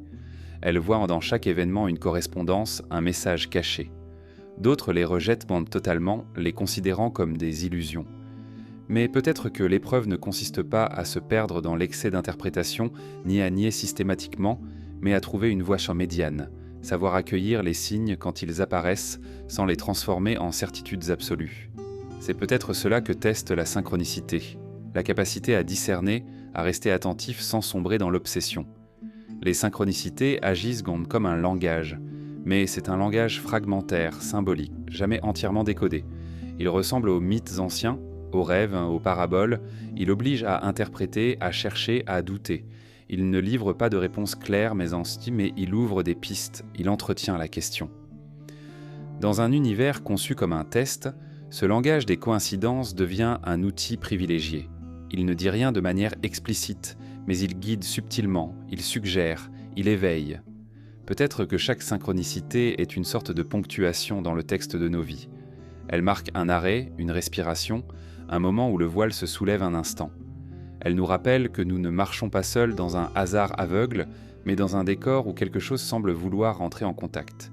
Les étoiles, la souffrance, la joie, les lois naturelles, tout cela constitue les grandes règles de l'épreuve. Les synchronicités, elles, sont les chuchotements dans le couloir, les murmures qui accompagnent le candidat et lui rappellent que quelqu'un, quelque part, observe. Depuis que l'homme pense, la mort demeure la plus grande des énigmes. Elle n'épargne personne, frappe au hasard, parfois attendue, souvent brutale, toujours irrévocable. Elle agit comme une frontière infranchissable. Aucun vivant n'a jamais franchi ce seuil pour revenir avec une certitude claire. Pourtant, la mort n'est pas seulement une fin biologique, elle est aussi la question ultime de l'épreuve terrestre. Est-elle la sortie définitive, la clôture du test, ou bien n'est-elle qu'une porte, ouvrant sur une salle plus vaste, une nouvelle étape de l'examen ? Les civilisations anciennes n'ont cessé de réfléchir à ce mystère. Pour les Égyptiens, la mort n'était pas une disparition, mais une traversée. Le défunt devait franchir une série d'épreuves, répondre à des formules précises, affronter des juges invisibles avant d'atteindre le repos. La pesée du cœur, face à la plume de Maat, résumait l'épreuve. Si le cœur était trop lourd de fautes, l'âme était dévorée. S'il était léger, elle pouvait continuer sa route. Ici, la mort n'était pas une fin, mais un passage conditionné, une évaluation globale de la vie terrestre. Dans la Grèce antique, l'au-delà se déployait sous la forme de royaumes souterrains. Les âmes devaient en franchir le Styx, guidées par Charon, avant d'être dispersées selon leur destinée. Les Champs-Élysées pour les justes, le Tartare pour les criminels. Là encore, la mort agissait comme une redistribution, une orientation en fonction des réponses données dans la vie. Elle n'effaçait pas l'épreuve, elle la poursuivait sous une autre forme. Les traditions indiennes allaient plus loin encore. La mort n'était pas un verdict final, mais un passage vers une nouvelle existence. La réincarnation inscrivait l'âme dans une succession infinie de tests, jusqu'à atteindre la libération ultime, le moksha. Chaque vie devenait une question partielle, chaque mort un retour provisoire, chaque renaissance une nouvelle tentative. L'épreuve n'était pas limitée à une existence, mais se déployait sur des cycles immenses, inscrits dans l'ordre cosmique. Dans les traditions abrahamiques, la mort s'accompagne d'un jugement. Elle ouvre sur un au-delà où chacun reçoit la conséquence de ses actes. Paradis, enfer ou attente dans un état intermédiaire. Le test terrestre se révèle alors dans toute sa dimension. Chaque geste, chaque pensée, chaque intention était enregistré et le passage final en dévoile le poids. La mort devient ainsi le moment de vérité, où le voile se lève, où la correction du test est rendue. Au-delà des religions, l'expérience humaine témoigne de la fascination constante pour ce seuil. Les rites funéraires, partout dans le monde, montrent que la mort n'a jamais été vue comme un simple arrêt biologique.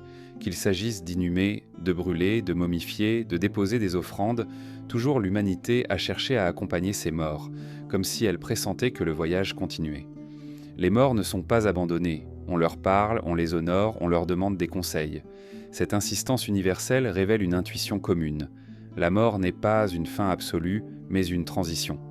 La science moderne, elle, décrit la mort comme l'arrêt irréversible des fonctions biologiques.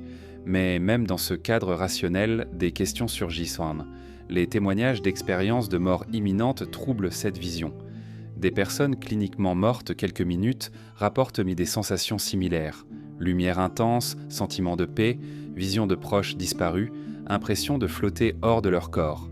Ces récits ne constituent pas une preuve scientifique d'un au-delà, mais ils entretiennent l'hypothèse que la mort n'est pas un néant, mais une transition. Ils pourraient être les fissures du voile, des aperçus de ce qui se trouve derrière la porte. Dans la perspective de la Terre comme test, la mort pourrait en jouer deux rôles. Elle peut être vue comme la sortie définitive, la remise de la copie. Chacun, arrivé au terme de sa vie, dépose ses réponses, ses choix, ses actes, ses silences. Le test prend fin et la note est rendue sous une forme que nous ne connaissons pas. Mais elle peut aussi être perçue comme un passage, un transfert vers une autre salle d'examen, plus vaste, plus exigeante, où de nouvelles questions sont posées. La mort devient alors une étape, non une fin, et l'épreuve terrestre n'est qu'une préparation. Ce qui renforce ce sentiment, c'est la manière dont la mort structure la vie. Si nous étions immortels, le temps perdrait son sens. Il n'y aurait pas d'urgence, pas de hiérarchie dans nos choix. C'est la limite imposée par la mort qui oblige à choisir, à donner une valeur à nos actes. Chaque décision prend un poids particulier parce qu'elle s'inscrit dans une durée finie. La mort, en ce sens, agit comme la règle fondamentale de l'épreuve. Elle fixe une durée, elle empêche l'errance infinie, elle contraint à répondre avant la fin. Le deuil, lui aussi, témoigne de cette dimension. Quand un être cher disparaît, nous faisons l'expérience du vide, de l'absence irréparable. Mais en même temps, nous sentons parfois la présence persistante de celui qui n'est plus.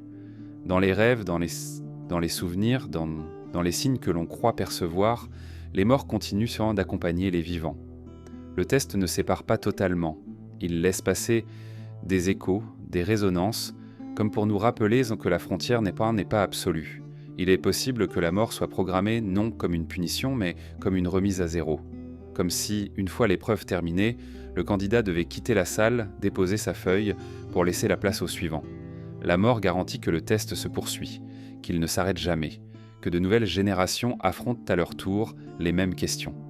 L'humanité entière devient alors une succession de candidats, et la mort est la rotation nécessaire du cycle. Mais il existe une autre hypothèse, plus troublante encore. Et si la mort elle-même faisait partie de l'épreuve, non comme une fin, mais comme la question ultime? Comment mourrons-nous? Avec peur ou avec sérénité? Avec colère ou avec acceptation? Le moment de la mort pourrait être la dernière ligne du test, celle qui révèle la profondeur d'une vie entière. C'est dans cet instant de dépouillement total, où tout est trop à retirer, que se manifeste le véritable visage de l'être. La mort interroge aussi la mémoire. Nous avons vu que l'oubli structure la vie. Peut-être que la mort est le plus grand des oublis, celui qui efface la totalité des souvenirs terrestres avant une possible suite. Dans certaines traditions, l'âme, avant de renaître, boit l'eau du fleuve de l'oubli. Elle perd toute mémoire de ses vies antérieures pour recommencer comme un nouveau candidat. L'oubli et la mort travaillent ensemble, garantissant que le test reste authentique, que nul ne puisse tricher en se souvenant trop clairement des étapes passées. Ce qui demeure certain, c'est que la mort agit comme un miroir. Elle nous force à regarder la vie différemment. Elle plane comme une ombre qui relativise nos désirs, nos ambitions, nos colères. Elle rappelle que tout est provisoire, que chaque instant peut être le dernier. Elle donne du poids aux gestes les plus simples, un mot, un regard, une caresse. Sans la mort, peut-être que rien n'aurait de valeur. Avec elle, tout devient précieux. Ainsi qu'elle soit sortie ou passage, fin ou transition, la mort apparaît comme le centre caché de l'épreuve terrestre. Elle est la règle ultime, la limite absolue, la question finale. Nous ne savons pas ce qu'elle ouvre, mais nous savons qu'elle vient. Et dans cette certitude se cache peut-être l'essence même du test. Avancer malgré l'inconnu, vivre sous le regard d'une fin inévitable, et répondre par nos choix à une question dont nous ne connaîtrons la formulation qu'au dernier instant. Depuis des siècles, deux grandes voix s'élèvent face au mystère de l'existence. L'une cherche des preuves, des mesures, des équations. Elle s'appelle la science. L'autre cherche des sens, des réponses intérieures, des vérités qui dépassent la raison. Elle s'appelle la foi. Elles semblent souvent opposées, comme deux rivales incapables de dialoguer. Pourtant, si la Terre est un test, il est possible qu'elle ne soit pas des adversaires, mais deux instruments différents pour aborder la même épreuve, deux regards posés sur un seul et même examen. La science commence par observer. Elle prend le monde comme un objet à déchiffrer. Elle scrute les étoiles, analyse les cellules, calcule les forces invisibles qui structurent la matière. À travers ces instruments, elle révèle l'infiniment grand et l'infiniment petit. Elle expose les lois précises qui maintiennent l'univers. La science montre l'ordre, la régularité, la logique. Elle affirme que rien n'échappe aux causes, que tout peut être expliqué si l'on en découvre la loi. Dans ce cadre, le test terrestre devient un mécanisme dont les règles sont mathématiques. Chaque question se traduit en équation, chaque mystère en phénomène mesurable. La foi, en revanche, commence par écouter. Elle ne mesure pas, elle accueille. Elle s'adresse à ce qui dépasse les sens, elle cherche le sens caché derrière l'événement, elle ouvre un dialogue avec l'invisible. Elle dit que tout a une raison, mais que cette raison ne peut être entièrement exprimée par des chiffres. Elle s'appuie sur les mythes, sur les prières, sur l'expérience intime du sacré. Là où la science dissèque, la foi relie. Là où la science exige des preuves, la foi accepte le mystère. Dans cette perspective, le test terrestre devient une épreuve de confiance. Savoir croire sans voir, avancer malgré l'absence de certitude. Ces deux approches côtoient pourtant, se rejoignent plus qu'on ne le croit. La science, à force d'avancer, rencontre ses propres limites. Elle découvre des zones d'ombre où les lois se troublent. La physique quantique peut par exemple révéler un monde où la matière n'est plus solide, mais probabiliste, où les particules semblent apparaître et disparaître comme des illusions. Les chercheurs eux-mêmes parlent d'étrangeté, de paradoxes, d'incertitudes fondamentales. Le langage scientifique se rapproche alors de celui de la foi. Il reconnaît qu'il existe un mystère irréductible, que l'univers n'est pas entièrement transparent. La science, en cherchant la lumière, finit par rencontrer les ombres. La foi, de son côté, s'est toujours appuyée sur une forme d'expérience. Elle ne se limite pas à croire aveuglément, elle naît aussi de rencontres intérieures, de visions, de révélations, d'événements transformateurs. Ceux qui vivent une expérience mystique affirment ne pas seulement croire, mais avoir vu, senti, goûté une vérité qui dépasse les mots. La foi dans sa profondeur n'est pas une négation de la raison, mais une ouverture à une autre forme de connaissance, qui ne passe pas par les sens mais par l'âme. On pourrait dire que la foi est une science de l'invisible, avec ses propres méthodes, ses propres vérifications intérieures. Dans l'histoire, science et foi se sont souvent affrontées. Galilée, observant les cieux avec sa lunette, s'opposait aux autorités religieuses qui craignaient de voir l'ordre cosmique remis en question. Darwin, en décrivant l'évolution, a provoqué un choc dans des sociétés où la création divine était tenue pour une vérité absolue. Mais ces conflits, si violents soient-ils, révèlent aussi quelque chose de plus profond. La tension entre deux manières de répondre à l'épreuve. La science demande « Comment cela fonctionne-t-il ?» La foi demande « Pourquoi cela existe-t-il ?» L'une cherche le mécanisme, l'autre cherche la finalité. Ensemble, elles composent les deux faces d'une même quête. Il est possible que l'examen terrestre exige précisément cette double approche. Peut-être que le test ne consiste pas seulement à comprendre les lois du monde, ni seulement à croire à un ordre supérieur, mais à maintenir l'équilibre entre ces deux regards. Trop de science sans foi mène au nihilisme, un univers réduit à des équations froides, sans sens où l'homme n'est qu'une machine biologique condamnée à disparaître.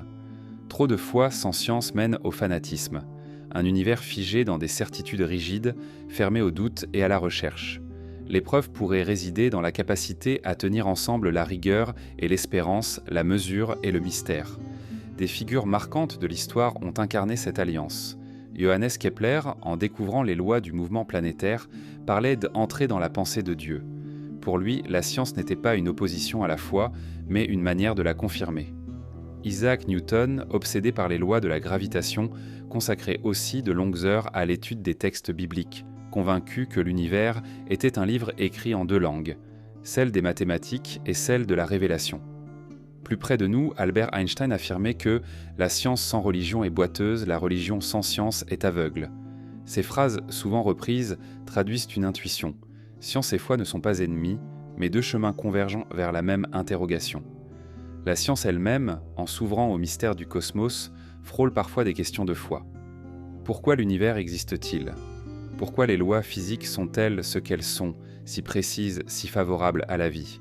Le principe anthropique propose que l'univers est tel qu'il est parce qu'il doit permettre à l'homme d'exister.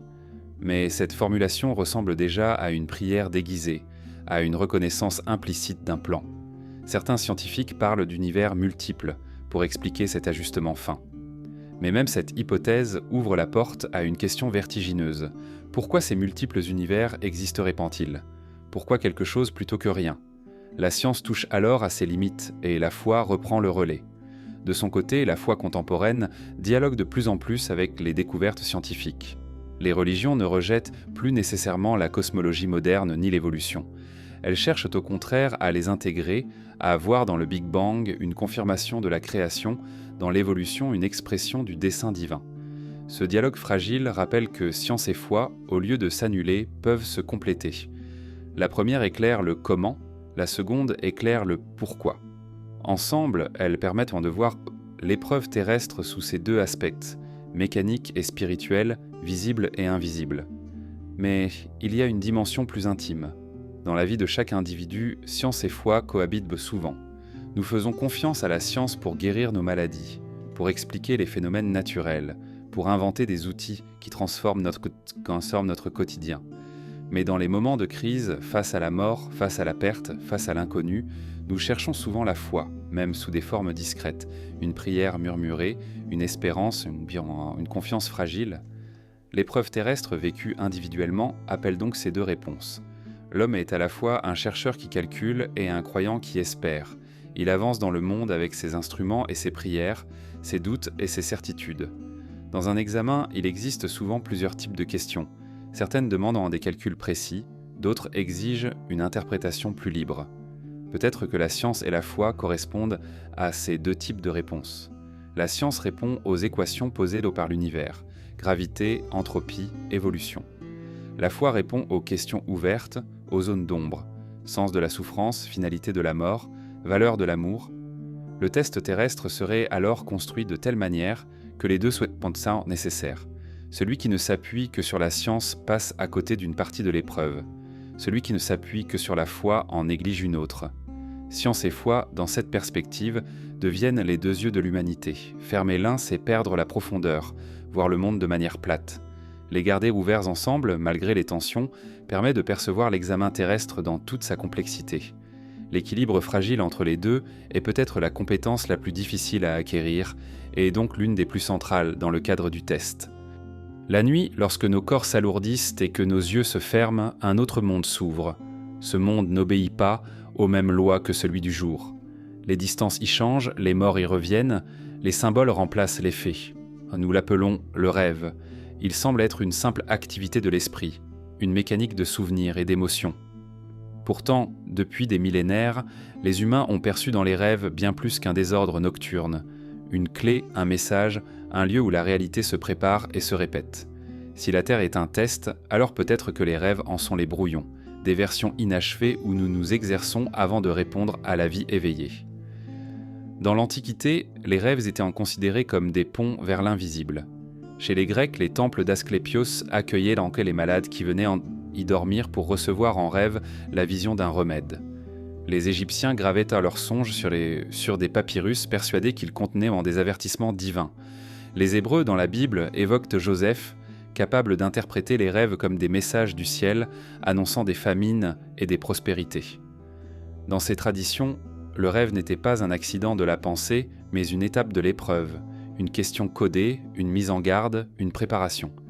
Les civilisations orientales partageaient la même conviction. En Chine ancienne, les rêves étaient aperçus comme des voyages de l'âme dans d'autres royaumes. Dans l'Inde védique, ils représentaient comme des niveaux de conscience, des portes ouvrant sur des réalités plus profondes. Le rêve n'était pas dévalorisé, mais intégré comme une composante essentielle de l'expérience humaine. Il enseignait, il entraînait, il avertissait. Avec l'avènement des sciences modernes, le rêve a été relégué au domaine du cerveau. Les chercheurs y ont vu d'abord une activité secondaire, une purge des souvenirs inutiles, une réorganisation des informations. Mais même dans ce cadre rationnel, une idée troublante persiste. Le rêve n'est pas gratuit. Il prépare. Les expériences de laboratoire montrent que les apprentissages s'ancrent mieux après une nuit de sommeil, que les problèmes trouvent parfois des solutions dans les songes. L'inconscient travaille, répète, ajuste, comme si la nuit était le brouillon invisible où se préparent les réponses du jour. Carl Gustav Jung voyait dans le rêve une mise en scène symbolique de ce que l'âme n'ose pas affronter à l'état de veille. Les images oniriques sont des archétypes, des figures collectives qui enseignent, qui guident. Pour Jung, rêver n'était pas une perte de temps, mais un dialogue secret avec l'inconscient collectif. Chaque rêve est une petite épreuve, une répétition générale, où l'on affronte des peurs, où l'on explore des désirs, où l'on découvre des vérités. Si nous considérons la Terre comme un test, les rêves deviennent encore plus significatifs. Ils ressemblent au brouillon d'un examen. Les ratures, les esquisses, les tentatives, où l'on essaie sans conséquence définitive. Le rêve nous permet de faire l'expérience de situations extrêmes, voler, mourir, affronter des monstres, parler avec des absents, avant de revenir à la réalité éveillée. Il prépare l'esprit comme un entraînement discret. Peut-être que l'univers, dans sa logique subtile, nous offre ces brouillons pour voir comment nous réagissons, pour nous donner des indices avant l'épreuve véritable. Les rêves partagent avec la vie diurne une caractéristique essentielle, l'incertitude. Dans un rêve, on ne sait pas que l'on rêve. On agit comme si tout était réel, jusqu'au réveil qui révèle l'illusion. Ce basculement interroge. Si la vie éveillée était elle aussi un rêve, dont la mort serait le réveil? Dans cette hypothèse, les rêves de la nuit seraient d'enfants à des reflets miniatures de la condition humaine entière, une succession d'énigmes vécues comme réelles jusqu'à ce que la conscience se lève ailleurs. Dans ce cadre, chaque nuit répète en miniature la grande épreuve terrestre. Des témoignages de rêves prémonitoires renforcent cette impression. Des personnes affirment avoir rêvé d'événements avant qu'ils ne surviennent, accidents, rencontres, découvertes. Qu'ils soient une coïncidence ou véritables ouvertures sur l'avenir, ils révèlent une dimension troublante. Le rêve n'est pas enfermé dans le présent. Il semble dialoguer avec le temps, brouillant les frontières entre passé, présent et futur. Si la vie est un test, alors ces rêves sont comme des indices donnés à l'avance, des fragments de corrigés qui surgissent pour orienter le candidat. Le rêve agit aussi comme une catharsis. Il permet de rejouer des situations douloureuses, de les transformer, de les réécrire. Il offre un espace d'essai où l'on peut explorer des émotions intenses sans conséquences immédiates. Dans cette fonction, il ressemble à une salle d'entraînement, un lieu protégé où l'on s'exerce avant de passer l'épreuve réelle. C'est pourquoi tant de rêves mettent en scène des peurs, des chutes, des poursuites, des conflits. Ce sont des scénarios répétitifs, des exercices donnés à l'inconscient pour préparer le terrain. Mais il existe aussi des rêves lumineux, porteurs d'une joie inexplicable. Rêves de vol, rêves de paysages sublimes, rêves de retrouvailles avec des êtres disparus. Ces expériences nocturnes semblent offrir un aperçu d'une réalité plus vaste, un réconfort, un souffle d'espérance. Peut-être sont-elles des rappels. La vie n'est pas seulement une lutte, elle contient aussi des éclats de beauté gratuite. Comme dans l'épreuve diurne, où la souffrance et la joie alternent, le rêve met en scène les deux pôles, pour entraîner l'âme à les accueillir. Les sociétés traditionnelles prenaient les rêves très au sérieux. Chez certains peuples amérindiens, les rêves guidaient les décisions collectives, orientés par les chasses, les voyages, les alliances. On les racontait au matin autour du feu, on les interprétait comme des messages de l'au-delà. Le rêve devenait une part intégrée de la vie sociale, une manière de consulter le mystère. Dans ces cultures, le brouillon nocturne avait autant de valeur que l'expérience éveillée. Aujourd'hui encore, malgré le rationalisme ambiant, chacun garde au fond de lui la sensation que certains rêves comptent plus que d'autres. Ils marquent, ils s'accrochent, ils hantent. Un simple cauchemar peut bouleverser une journée entière. Un rêve heureux peut offrir une énergie nouvelle. Ces effets montrent que le rêve n'est pas séparé de la réalité, mais qu'il agit sur elle comme une coulisse secrète. Le test terrestre se joue peut-être autant la nuit que le jour. Le rêve interroge aussi la question de l'identité. Dans un songe, nous changeons de rôle, nous devenons d'autres personnages, nous vivons d'autres vies. Cet éclatement du moi pourrait être une manière d'apprendre à se détacher de l'ego, à explorer des perspectives multiples. Comme si l'univers, dans l'espace onirique, nous entraînait à élargir notre conscience, à comprendre que notre identité n'est pas fixe mais fluide. Le rêve devient alors une épreuve de flexibilité intérieure, une répétition générale pour l'inconnu qui nous attend. Enfin, il existe une catégorie de rêves encore plus troublante, les rêves lucides. Dans ces moments rares, le rêveur prend conscience qu'il rêve et peut parfois agir volontairement dans son univers onirique. Cette expérience bouleverse la frontière entre illusion et conscience. Elle montre qu'il est possible, même dans l'illusion, de s'éveiller partiellement et d'exercer une liberté. Peut-être que le test terrestre vise exactement cela, apprendre à reconnaître l'illusion et à agir lucidement malgré elle. Les rêves lucides seraient alors des maquettes de ce que pourrait être une vie éveillée, véritablement consciente. Les rêves, dans toutes leurs formes, paraissent donc être des brouillons, des esquisses de réponses avant l'épreuve finale du réel. Ils offrent des indices, des avertissements, des exercices. Ils testent nos peurs, nos désirs, nos capacités d'interprétation. Ils nous confrontent à l'illusion et à la vérité, à l'ombre et à la lumière.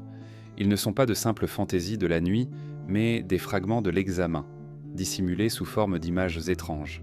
Quand l'homme lève les yeux vers le ciel nocturne, il se heurte à une impression écrasante, l'immensité. Des milliards d'étoiles s'étendent devant lui, des galaxies entières peuplent le vide, et pourtant, aucune voix ne répond. Ce silence cosmique est peut-être le plus grand mystère de notre condition. Comment se fait-il que dans un univers si vaste, nous n'ayons jamais capté le moindre signe clair d'une autre intelligence ? Cette absence, loin d'être anodine, agit comme une épreuve. Elle place l'humanité dans une solitude immense, une attente interminable. Peut-être est-ce là un test de patience, apprendre à vivre dans le silence, à supporter l'absence de réponse. Depuis les premières civilisations, cette solitude a été pressentie. Les anciens imaginaient les dieux dans le ciel, non parce qu'ils les avaient vus, mais parce qu'ils refusaient d'accepter le vide. Ils peuplaient les étoiles de présence, d'esprit, de messagers. Les mythes étaient une manière de rompre le silence, d'introduire du dialogue là où il n'y avait que mutisme. Les temples, les rituels, les prières lançaient envers le ciel une question répétée. Sommes-nous seuls ? Mais aucune certitude n'était jamais revenue. Avec l'avènement de la science, cette question s'est transformée. L'astronomie moderne a révélé l'immensité du cosmos, la multitude des mondes possibles. Les probabilités suggèrent qu'il serait presque impossible que nous soyons les seuls êtres conscients. Pourtant, malgré des décennies de recherche, malgré les télescopes, les radiotélescopes, les signaux scrutés, rien n'a percé le silence. L'énigme est devenue plus aiguë encore. Pourquoi dans un univers si vaste, le ciel demeure-t-il muet? Ce paradoxe était connu sous le nom de paradoxe de Fermi. Si d'autres civilisations existent, pourquoi ne les voyons-nous pas? Plusieurs réponses ont été proposées. Peut-être qu'elles sont trop éloignées, peut-être qu'elles se sont éteintes avant que nous puissions les capter. Peut-être qu'elles choisissent le silence pour nous observer. Mais si l'on considère la Terre comme un test, alors une autre hypothèse surgit. Et si ce silence faisait partie des règles? Et si l'absence de réponse n'était pas un accident, mais une consigne? Comme dans une salle d'examen où les surveillants n'ont pas le droit de souffler la moindre indication, l'univers pourrait avoir choisi le mutisme comme condition de l'épreuve. La solitude cosmique devient alors un filtre. Elle nous oblige à chercher sans certitude, à avancer sans preuve, à espérer malgré l'absence de signes. Elle mesure notre patience, notre endurance spirituelle. Pouvons-nous continuer à bâtir, à rêver, à aimer dans un cosmos qui ne nous renvoie aucun écho? Sommes-nous capables de trouver du sens dans un silence total? Le test pourrait se situer précisément là, dans la manière dont nous réagissons à l'attente infinie. Les traditions religieuses ont souvent abordé ce thème sous une autre forme, le silence de Dieu. Les prières montent, mais la réponse ne vient pas toujours. L'homme attend, implore, parfois désespère. Cette expérience spirituelle ressemble étrangement à l'expérience cosmique. Une voix muette au-dessus de nous, une attente qui se prolonge, une absence qui pèse. Certains y voient une épreuve de foi. Dieu se tait pour éprouver la confiance. Peut-être que le cosmos, lui aussi, se tait pour éprouver la patience collective de l'humanité. La solitude ne se manifeste pas seulement à l'échelle cosmique. Elle s'inscrit aussi dans la vie individuelle. Chaque être humain connaît cette expérience intime. Être entouré et pourtant se sentir seul, attendre une réponse qui ne vient pas, parler au silence. Cette solitude intérieure reflète la solitude cosmique, comme si l'univers avait inscrit dans chaque âme un fragment de son mutisme, pour que chacun expérimente à son échelle ce que vit l'humanité entière. Le test devient alors double, supporter la solitude personnelle et supporter la solitude collective dans le cosmos. Il est troublant de constater que les grandes découvertes scientifiques ont souvent été précédées par de longues périodes d'attente et de silence. Les astronomes passent des nuits entières à scruter un ciel immobile, des années à analyser des données qui ne révèlent rien, avant que soudain une lumière nouvelle n'apparaisse. La patience est la condition de la connaissance. Peut-être que l'univers exige cette patience non seulement des chercheurs, mais de l'humanité entière. Peut-être que l'absence de contact est une manière de nous enseigner la valeur du temps long, la capacité à persévérer sans garantie. Dans les mythes modernes, la science-fiction rejoue sans cesse cette énigme. Des récits imaginent des civilisations cachées, des messages codés, des rencontres différées. Ces fictions révèlent une angoisse profonde, le désir d'être rejoint, mais aussi la peur de ce que cette rencontre signifierait. La solitude cosmique agit comme un miroir. Elle expose nos attentes, nos peurs, nos désirs de reconnaissance. Elle nous teste dans notre rapport à l'altérité. Sommes-nous prêts à accueillir l'autre, ou bien cherchons-nous seulement à rompre le silence qui nous pèse? Le silence du cosmos peut aussi être vu comme une protection. Si des civilisations plus avancées existaient et se manifestaient brutalement, peut-être serions-nous écrasés par leur supériorité. Le mutisme cosmique devient alors une clémence, un délai pour grandir, pour mûrir, pour apprendre à répondre avant d'être confrontés. Comme des enfants laissés seuls un moment pour découvrir leurs propres forces, nous évoluons dans un isolement provisoire. Peut-être qu'un jour, lorsque nous serons prêts, le silence se brisera. Mais pour l'instant, l'épreuve est latente. Il existe dans la solitude cosmique une dimension éthique. Comment agir quand personne ne regarde? Les enfants se comportent différemment sous le regard d'un adulte. Mais laissés seuls, leur véritable nature apparaît. L'univers, en se taisant, reproduit cette situation. Que faisons-nous quand nous croyons être seuls? Détruisons-nous notre monde ou prenons-nous soin de lui? Bâtissons-nous des armes ou des ponts? La solitude devient alors une question morale. Elle teste notre capacité à agir avec responsabilité, sans attendre de témoins ni de juges. La patience exigée par ce silence interroge aussi notre rapport au temps. Nous vivons dans l'urgence, dans l'instant. Mais le cosmos fonctionne sur des échelles de milliards d'années. Peut-être que l'épreuve consiste à apprendre à penser dans cette durée immense, à accepter que les réponses ne viennent pas dans une vie humaine, ni même dans une civilisation. Peut-être que le test dépasse l'individu pour s'adresser à l'espèce entière. Saurez-vous attendre, persévérer, chercher, Sur des millénaires, malgré le silence, la solitude cosmique peut sembler écrasante, mais elle contient aussi une beauté. Dans le silence des étoiles, dans l'absence de voix, il y a une invitation à contempler, à écouter autrement. Le mutisme n'est pas seulement une absence, il est un espace ouvert, une toile sur laquelle nous projetons nos questions. Peut-être que le rôle du silence est de nous obliger à inventer, à imaginer, à créer. Dans cette perspective, la solitude n'est pas une punition, mais une ouverture. Elle nous pousse à devenir auteurs, à remplir le vide par nos propres récits, nos propres gestes. Ainsi, la solitude cosmique agit comme un test de patience, mais aussi comme un miroir de nous-mêmes. Elle nous place devant l'absence de réponse pour mesurer notre capacité à continuer malgré tout, à espérer sans preuve, à agir sans témoin. Elle révèle si nous sommes capables de maturité, de persévérance, de responsabilité. Le silence de l'univers n'est peut-être pas un hasard. Il est la consigne principale de l'épreuve, la règle qui oblige l'humanité à grandir dans l'attente. Il existe dans l'humanité une force étrange, invisible et pourtant palpable. Chaque individu possède sa conscience propre, unique, intime. Mais lorsque des êtres humains se réunissent, quelque chose naît entre eux, une résonance, une pensée commune, une énergie qui dépasse la somme des individus. C'est ce que l'on appelle parfois la conscience collective. Elle n'a ni corps, ni visage, mais elle semble orienter le destin des peuples, guider l'évolution des sociétés, inspirer des mouvements communs. Si la Terre est un test, alors peut-être que cette conscience collective en est la clé cachée, le mécanisme silencieux qui pourrait décider de notre réussite ou de notre échec. Les anthropologues ont depuis longtemps observé ce phénomène. Les rites, les chants, les danses collectives créent un état où l'individu se sent porté par une force plus grande que lui. Les foules partagent des émotions qui transcendent les consciences individuelles. Dans ces moments, chacun devient plus qu'un simple être isolé. Il est un fragment d'une conscience élargie. Cette fusion peut produire des élans d'une puissance extraordinaire, libération, révolution, renaissance spirituelle. Mais elle peut aussi sombrer dans la violence, les guerres, les fanatismes. La conscience collective est une clé, mais une clé ambivalente, capable d'ouvrir vers la lumière ou vers l'ombre. Carl Gustav Jung a parlé d'inconscient collectif pour désigner ce réservoir de symboles et d'archétypes partagés par toute l'humanité. Selon lui, nos rêves, nos mythes, nos religions sont traversés par des images communes qui émergent dans toutes les cultures, sous des formes variées mais reconnaissables. Ces motifs universels témoignent d'un fond commun, d'une mémoire partagée. L'humanité ne pense pas seulement individuellement. Elle rêve, elle imagine, elle croit à l'échelle collective.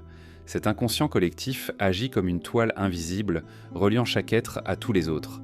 Si l'on considère la vie comme une épreuve, l'existence de cette conscience commune devient décisive. Peut-être que le test n'évalue pas seulement les individus isolés, mais aussi l'humanité dans son ensemble. Chaque civilisation, chaque génération participe à une réponse collective. La manière dont nous traitons la planète, dont nous organisons nos sociétés, dont nous réagissons aux crises pourrait être la véritable question posée. Les guerres, les destructions écologiques, les injustices ne sont pas seulement des erreurs individuelles, elles révèlent l'état de la conscience collective. Et c'est peut-être elle, au final, qui sera jugée. Les traditions spirituelles ont souvent évoqué cette dimension partagée. Dans le christianisme, l'Église est décrite comme un corps collectif, dont chaque croyant est un membre. Dans l'hindouisme, l'idée de Brahman exprime une conscience universelle dont chaque âme n'est un qu'une étincelle. Dans le bouddhisme, la compassion n'est pas seulement individuelle, elle s'étend à tous les êtres, car tous partagent une même essence. Ces visions insistent sur une vérité commune. L'homme n'est pas séparé, il est relié à un tout plus vaste. La véritable épreuve pourrait alors consister à le reconnaître, à agir en conséquence. La science moderne, elle aussi, s'intéresse à cette idée. Les réseaux sociaux, l'Internet, les technologies de communication révèlent une interconnexion croissante. Les pensées, les émotions, les réactions circulent à une vitesse inédite, créant des mouvements collectifs planétaires. Une émotion partagée à un endroit peut résonner immédiatement ailleurs. La conscience collective devient visible, mesurable, presque palpable à travers ces flux numériques. Mais cette visibilité soulève une question. Saurons-nous utiliser cette interconnexion pour élever la conscience, ou bien la laisserons-nous se fragmenter dans la confusion et la violence? On pourrait voir dans la conscience collective un terrain d'entraînement. Les crises mondiales, pandémies, changements climatiques, guerres, obligent l'humanité à réagir ensemble. Ces événements mettent à l'épreuve notre capacité à coopérer, à dépasser nos intérêts individuels pour penser globalement. Souvent, nous échouons, incapables de dépasser nos divisions. Mais parfois, des élans de solidarité surgissent, des mouvements communs apparaissent. Peut-être que le test est là, mesurer si, face aux défis globaux, nous pouvons penser et agir comme une seule entité. Il est troublant de constater que certaines expériences individuelles semblent révéler directement cette dimension collective. Dans des états modifiés de conscience, méditation profonde, expériences mystiques, usage de certaines substances sacrées, des individus affirment ressentir une dissolution de leur ego et une fusion avec une conscience plus vaste. Ils parlent d'un océan de présence, d'un sentiment d'unité avec toute chose. Ces témoignages, bien que personnels, convergent étrangement. Ils suggèrent donc que la conscience collective n'est pas seulement un concept abstrait, mais une réalité à laquelle il est possible d'accéder directement. Peut-être que cette conscience commune est la véritable clé de l'épreuve terrestre. Tant que nous restons enfermés dans nos individualités, nous échouons à comprendre la question posée. Mais si nous parvenons à reconnaître que nous faisons partie d'un tout, alors une nouvelle dimension s'ouvre. L'épreuve n'est pas seulement « que feras-tu de ta vie ?», mais aussi « que ferez-vous ensemble ?» La réussite ne serait pas individuelle, mais collective. Cette hypothèse donne une signification nouvelle aux ruines des civilisations disparues. Peut-être que leur chute n'était pas due à des erreurs isolées, mais à l'échec de leur conscience collective. Elles n'ont pas su dépasser leurs divisions, équilibrer leurs forces, orienter leur destin commun. Leur effondrement devient alors une note collective, un verdict rendu à l'ensemble d'un peuple. Dans ce cadre, l'avenir de l'humanité entière est suspendu à cette question. Serons-nous capables de créer une conscience globale, lucide, éthique, capable de répondre à l'épreuve ? Les défis qui se dressent devant nous, écologiques, technologiques, sociaux, sont d'une ampleur telle qu'aucun individu, aucun pays ne peut y répondre seul. La clé se trouve dans la capacité à penser ensemble, à agir comme une conscience planétaire. Mais la conscience collective n'est pas seulement une promesse, elle est aussi un danger. L'histoire a montré que les foules peuvent sombrer dans l'aveuglement, que des masses entières peuvent être entraînées par des idéologies destructrices. La conscience collective peut se cristalliser dans l'ombre aussi bien que dans la lumière. L'épreuve consiste donc non seulement à reconnaître cette force, mais à l'orienter. Comment transformer une foule en communauté consciente ? Comment faire de l'interconnexion une élévation plutôt qu'une chute ? La patience, la lucidité, la compassion deviennent alors les vertus essentielles. La conscience collective n'est pas donnée d'avance, elle se construit fragile, lente, à travers des choix répétés. Chaque acte individuel contribue à la nourrir ou à l'empoisonner. Chaque parole, chaque geste, chaque décision s'inscrit dans ce réseau invisible. Le test n'est pas seulement personnel, il est partagé. Nous écrivons nos réponses ensemble, dans une copie commune dont chacun détient un fragment. Peut-être que l'univers attend cela, peut-être que le silence des étoiles, la solitude cosmique, la fragilité de nos civilisations sont autant de signaux destinés à nous pousser vers cette prise de conscience. Tant que nous pensons séparément, nous restons immatures, incapables de répondre pleinement. Mais si nous parvenons à éveiller cette conscience collective, alors nous franchirons une étape du test et peut-être une porte s'ouvrira. La conscience collective est une clé cachée. Elle ne s'impose pas d'elle-même. Elle dort, en attente, prête à être éveillée. Il appartient à l'humanité de la tourner ou de la laisser rouiller dans l'oubli. Dans ce choix se joue peut-être le sens profond de l'épreuve terrestre. Au cœur de l'existence, derrière les paysages changeants de la douleur et de la joie, derrière les règles implacables de la nature, une autre dimension se dessine, celle de la morale.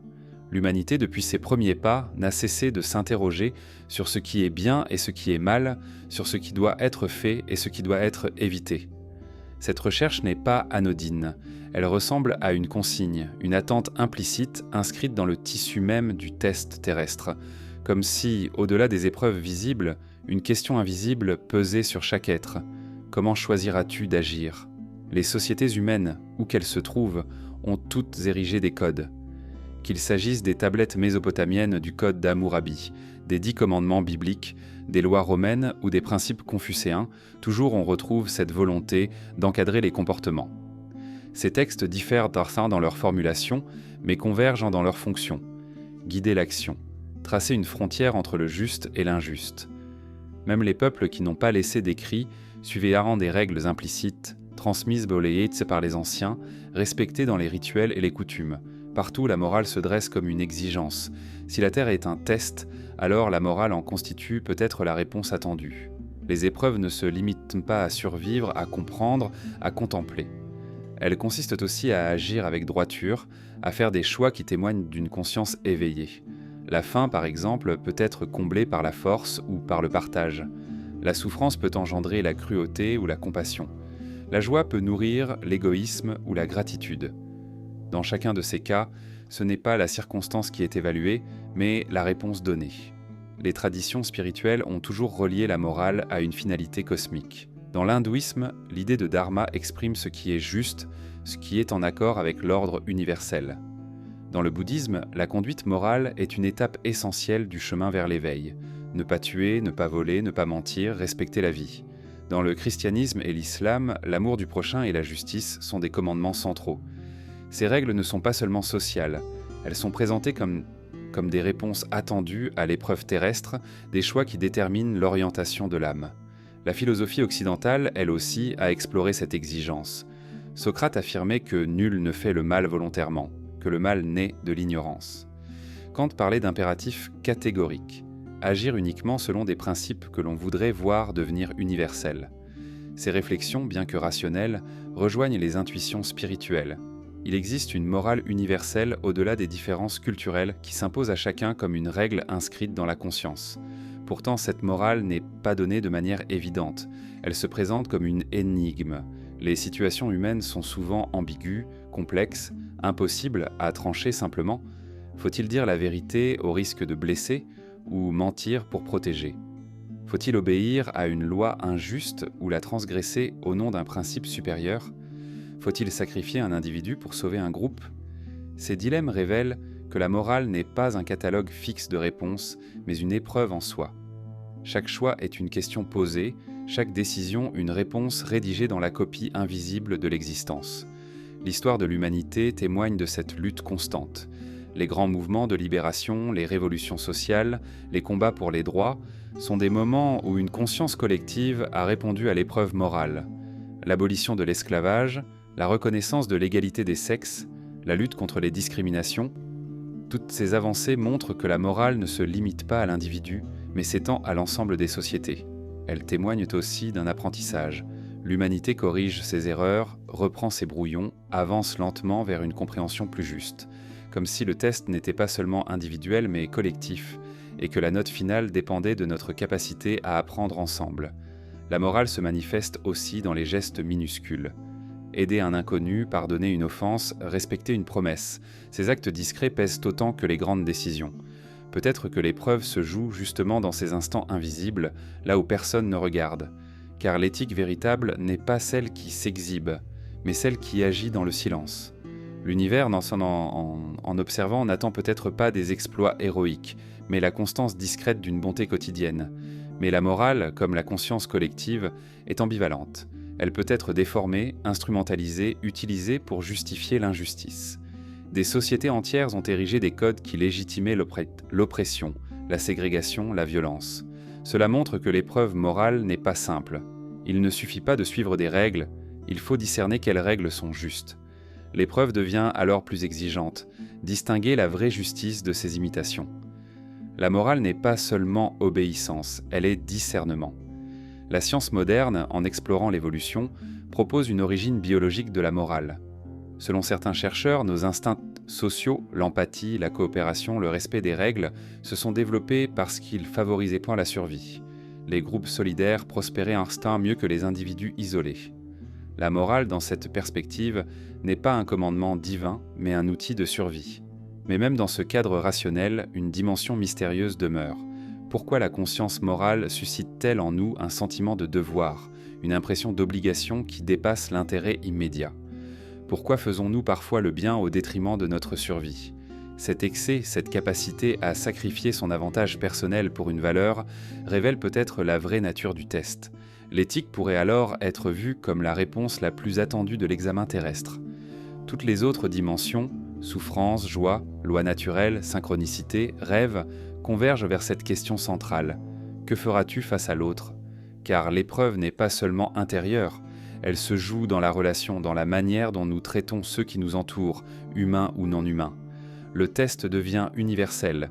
Il inclut la manière dont nous respectons la nature, les animaux, la planète. L'éthique élargie est peut-être le critère ultime. Il est possible que nous soyons évalués, non parce que nous avons su comprendre, mais parce que nous avons su respecter. Les plus grands savants, les plus grands penseurs peuvent échouer s'ils n'ont pas su aimer, protéger, agir avec justesse. Les plus humbles, au contraire, peuvent réussir par un seul geste de bonté sincère. Le test n'est pas mesuré à l'échelle du savoir, mais à l'échelle de la morale. Peut-être que le silence des étoiles, les ruines des civilisations, les coïncidences troublantes, tout cela converge vers cette vérité. L'univers attend une réponse morale. Le test ne demande pas d'exploits techniques ni de preuves grandioses. Il demande une posture intérieure, une manière d'être. L'éthique et la morale apparaissent alors comme la question centrale, la réponse attendue. Lorsqu'on pense à l'existence comme à un test, l'image la plus naturelle est celle d'un examen personnel. Chacun isolé remplirait sa feuille avec ses propres réponses, ses choix, ses silences, ses gestes. À la fin, il remettrait son travail et recevrait une évaluation qui lui est propre. Mais une hypothèse plus troublante s'élève, à la fois vertigineuse et dérangeante. Et si la note n'était pas individuelle ? Et si nous étions jugés non pas seuls, mais ensemble, comme une seule humanité, une seule conscience collective ? Les civilisations passées offrent déjà un indice. Les Mayas, les Mésopotamiens, les habitants de l'île de Pâques, tous ont disparu non parce qu'un individu particulier aurait échoué, mais parce que leur société entière s'est effondrée. L'épreuve semblait avoir été rendue au niveau collectif. La mémoire que nous gardons d'eux n'est pas celle de tel ou tel individu, mais celle d'un peuple entier, d'une expérience partagée. Leur chute résonne comme un verdict global, comme si la note avait été attribuée à l'ensemble. Les traditions religieuses, elles aussi, laissent entrevoir cette idée. Dans la Bible, Sodome et Gomorrhe ne sont pas détruites pour la faute d'un seul, mais pour la corruption d'une cité entière. Dans l'hindouisme, les cycles cosmiques de destruction et de renaissance concernent l'univers tout entier, et non les destins isolés. Dans le Coran, des peuples entiers sont cités comme ayant été châtiés pour avoir oublié la justice et la droiture. Dans ces récits, l'examen ne s'adresse pas seulement aux âmes individuelles, il concerne des communautés, des nations, des époques. La science contemporaine, sous un autre angle, confirme l'importance du collectif. Le réchauffement climatique, la perte de biodiversité, les pollutions massives sont des phénomènes qui ne peuvent être attribués à une seule personne. Ils sont le fruit d'actions cumulées, de choix répétés par des milliards d'individus. La question écologique agit comme un miroir parfait. Ce n'est pas toi ou moi qui échouons seuls, mais nous ensemble. La note se joue à l'échelle planétaire.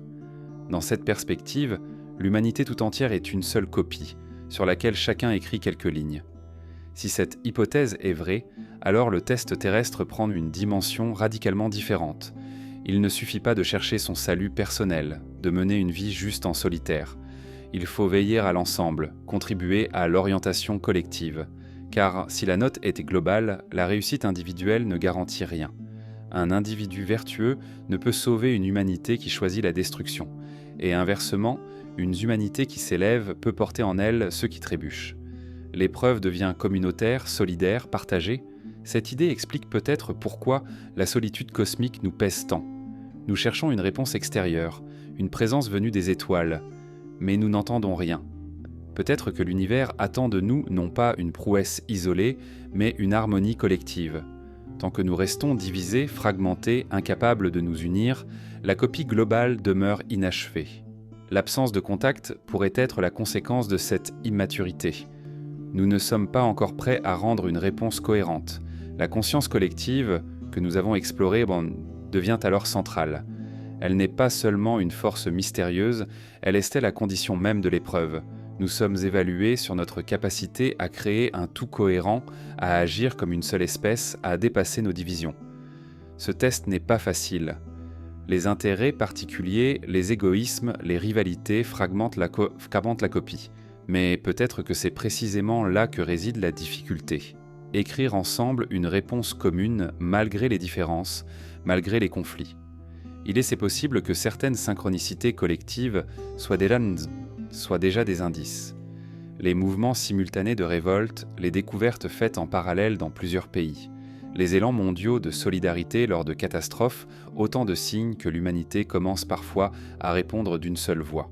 Ces moments sont rares, fragiles, mais ils témoignent que l'unité n'est pas impossible. Ils sont peut-être les brouillons d'une réponse plus vaste, les exercices préparatoires d'un examen final.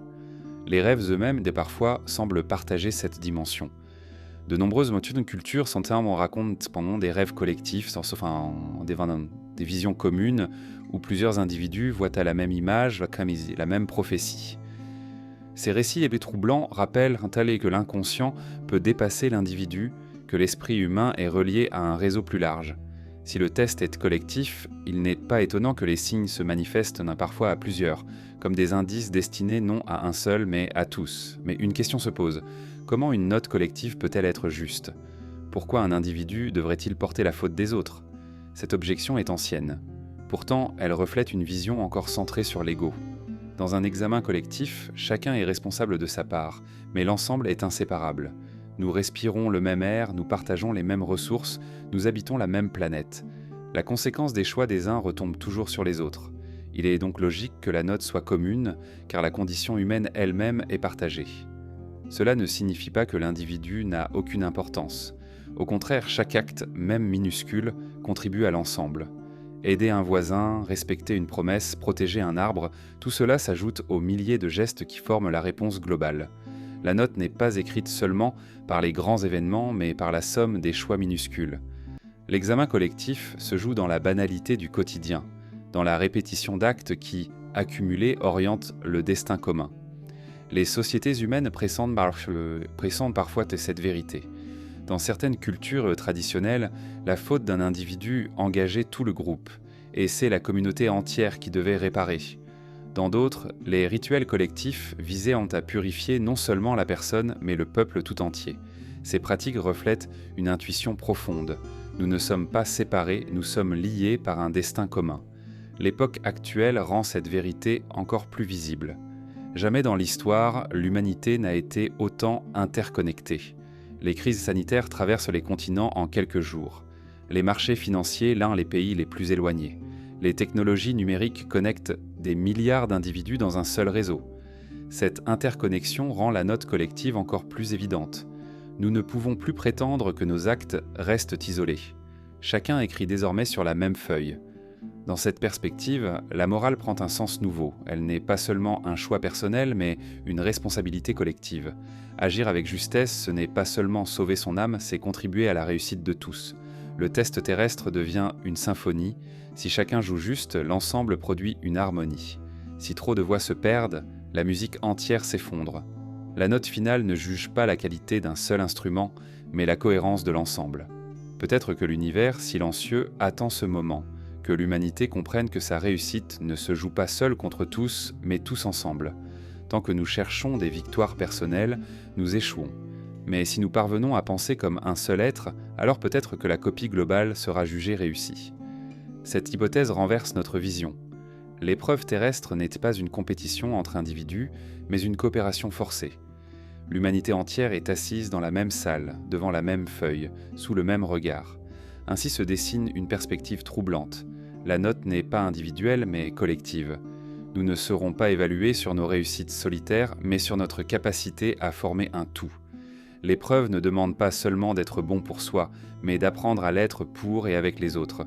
Dans ce cadre, la Terre devient une école où l'exercice ultime consiste à dépasser l'individualisme pour entrer dans une conscience partagée. Et peut-être que c'est cette réponse, enfin, que l'univers attend.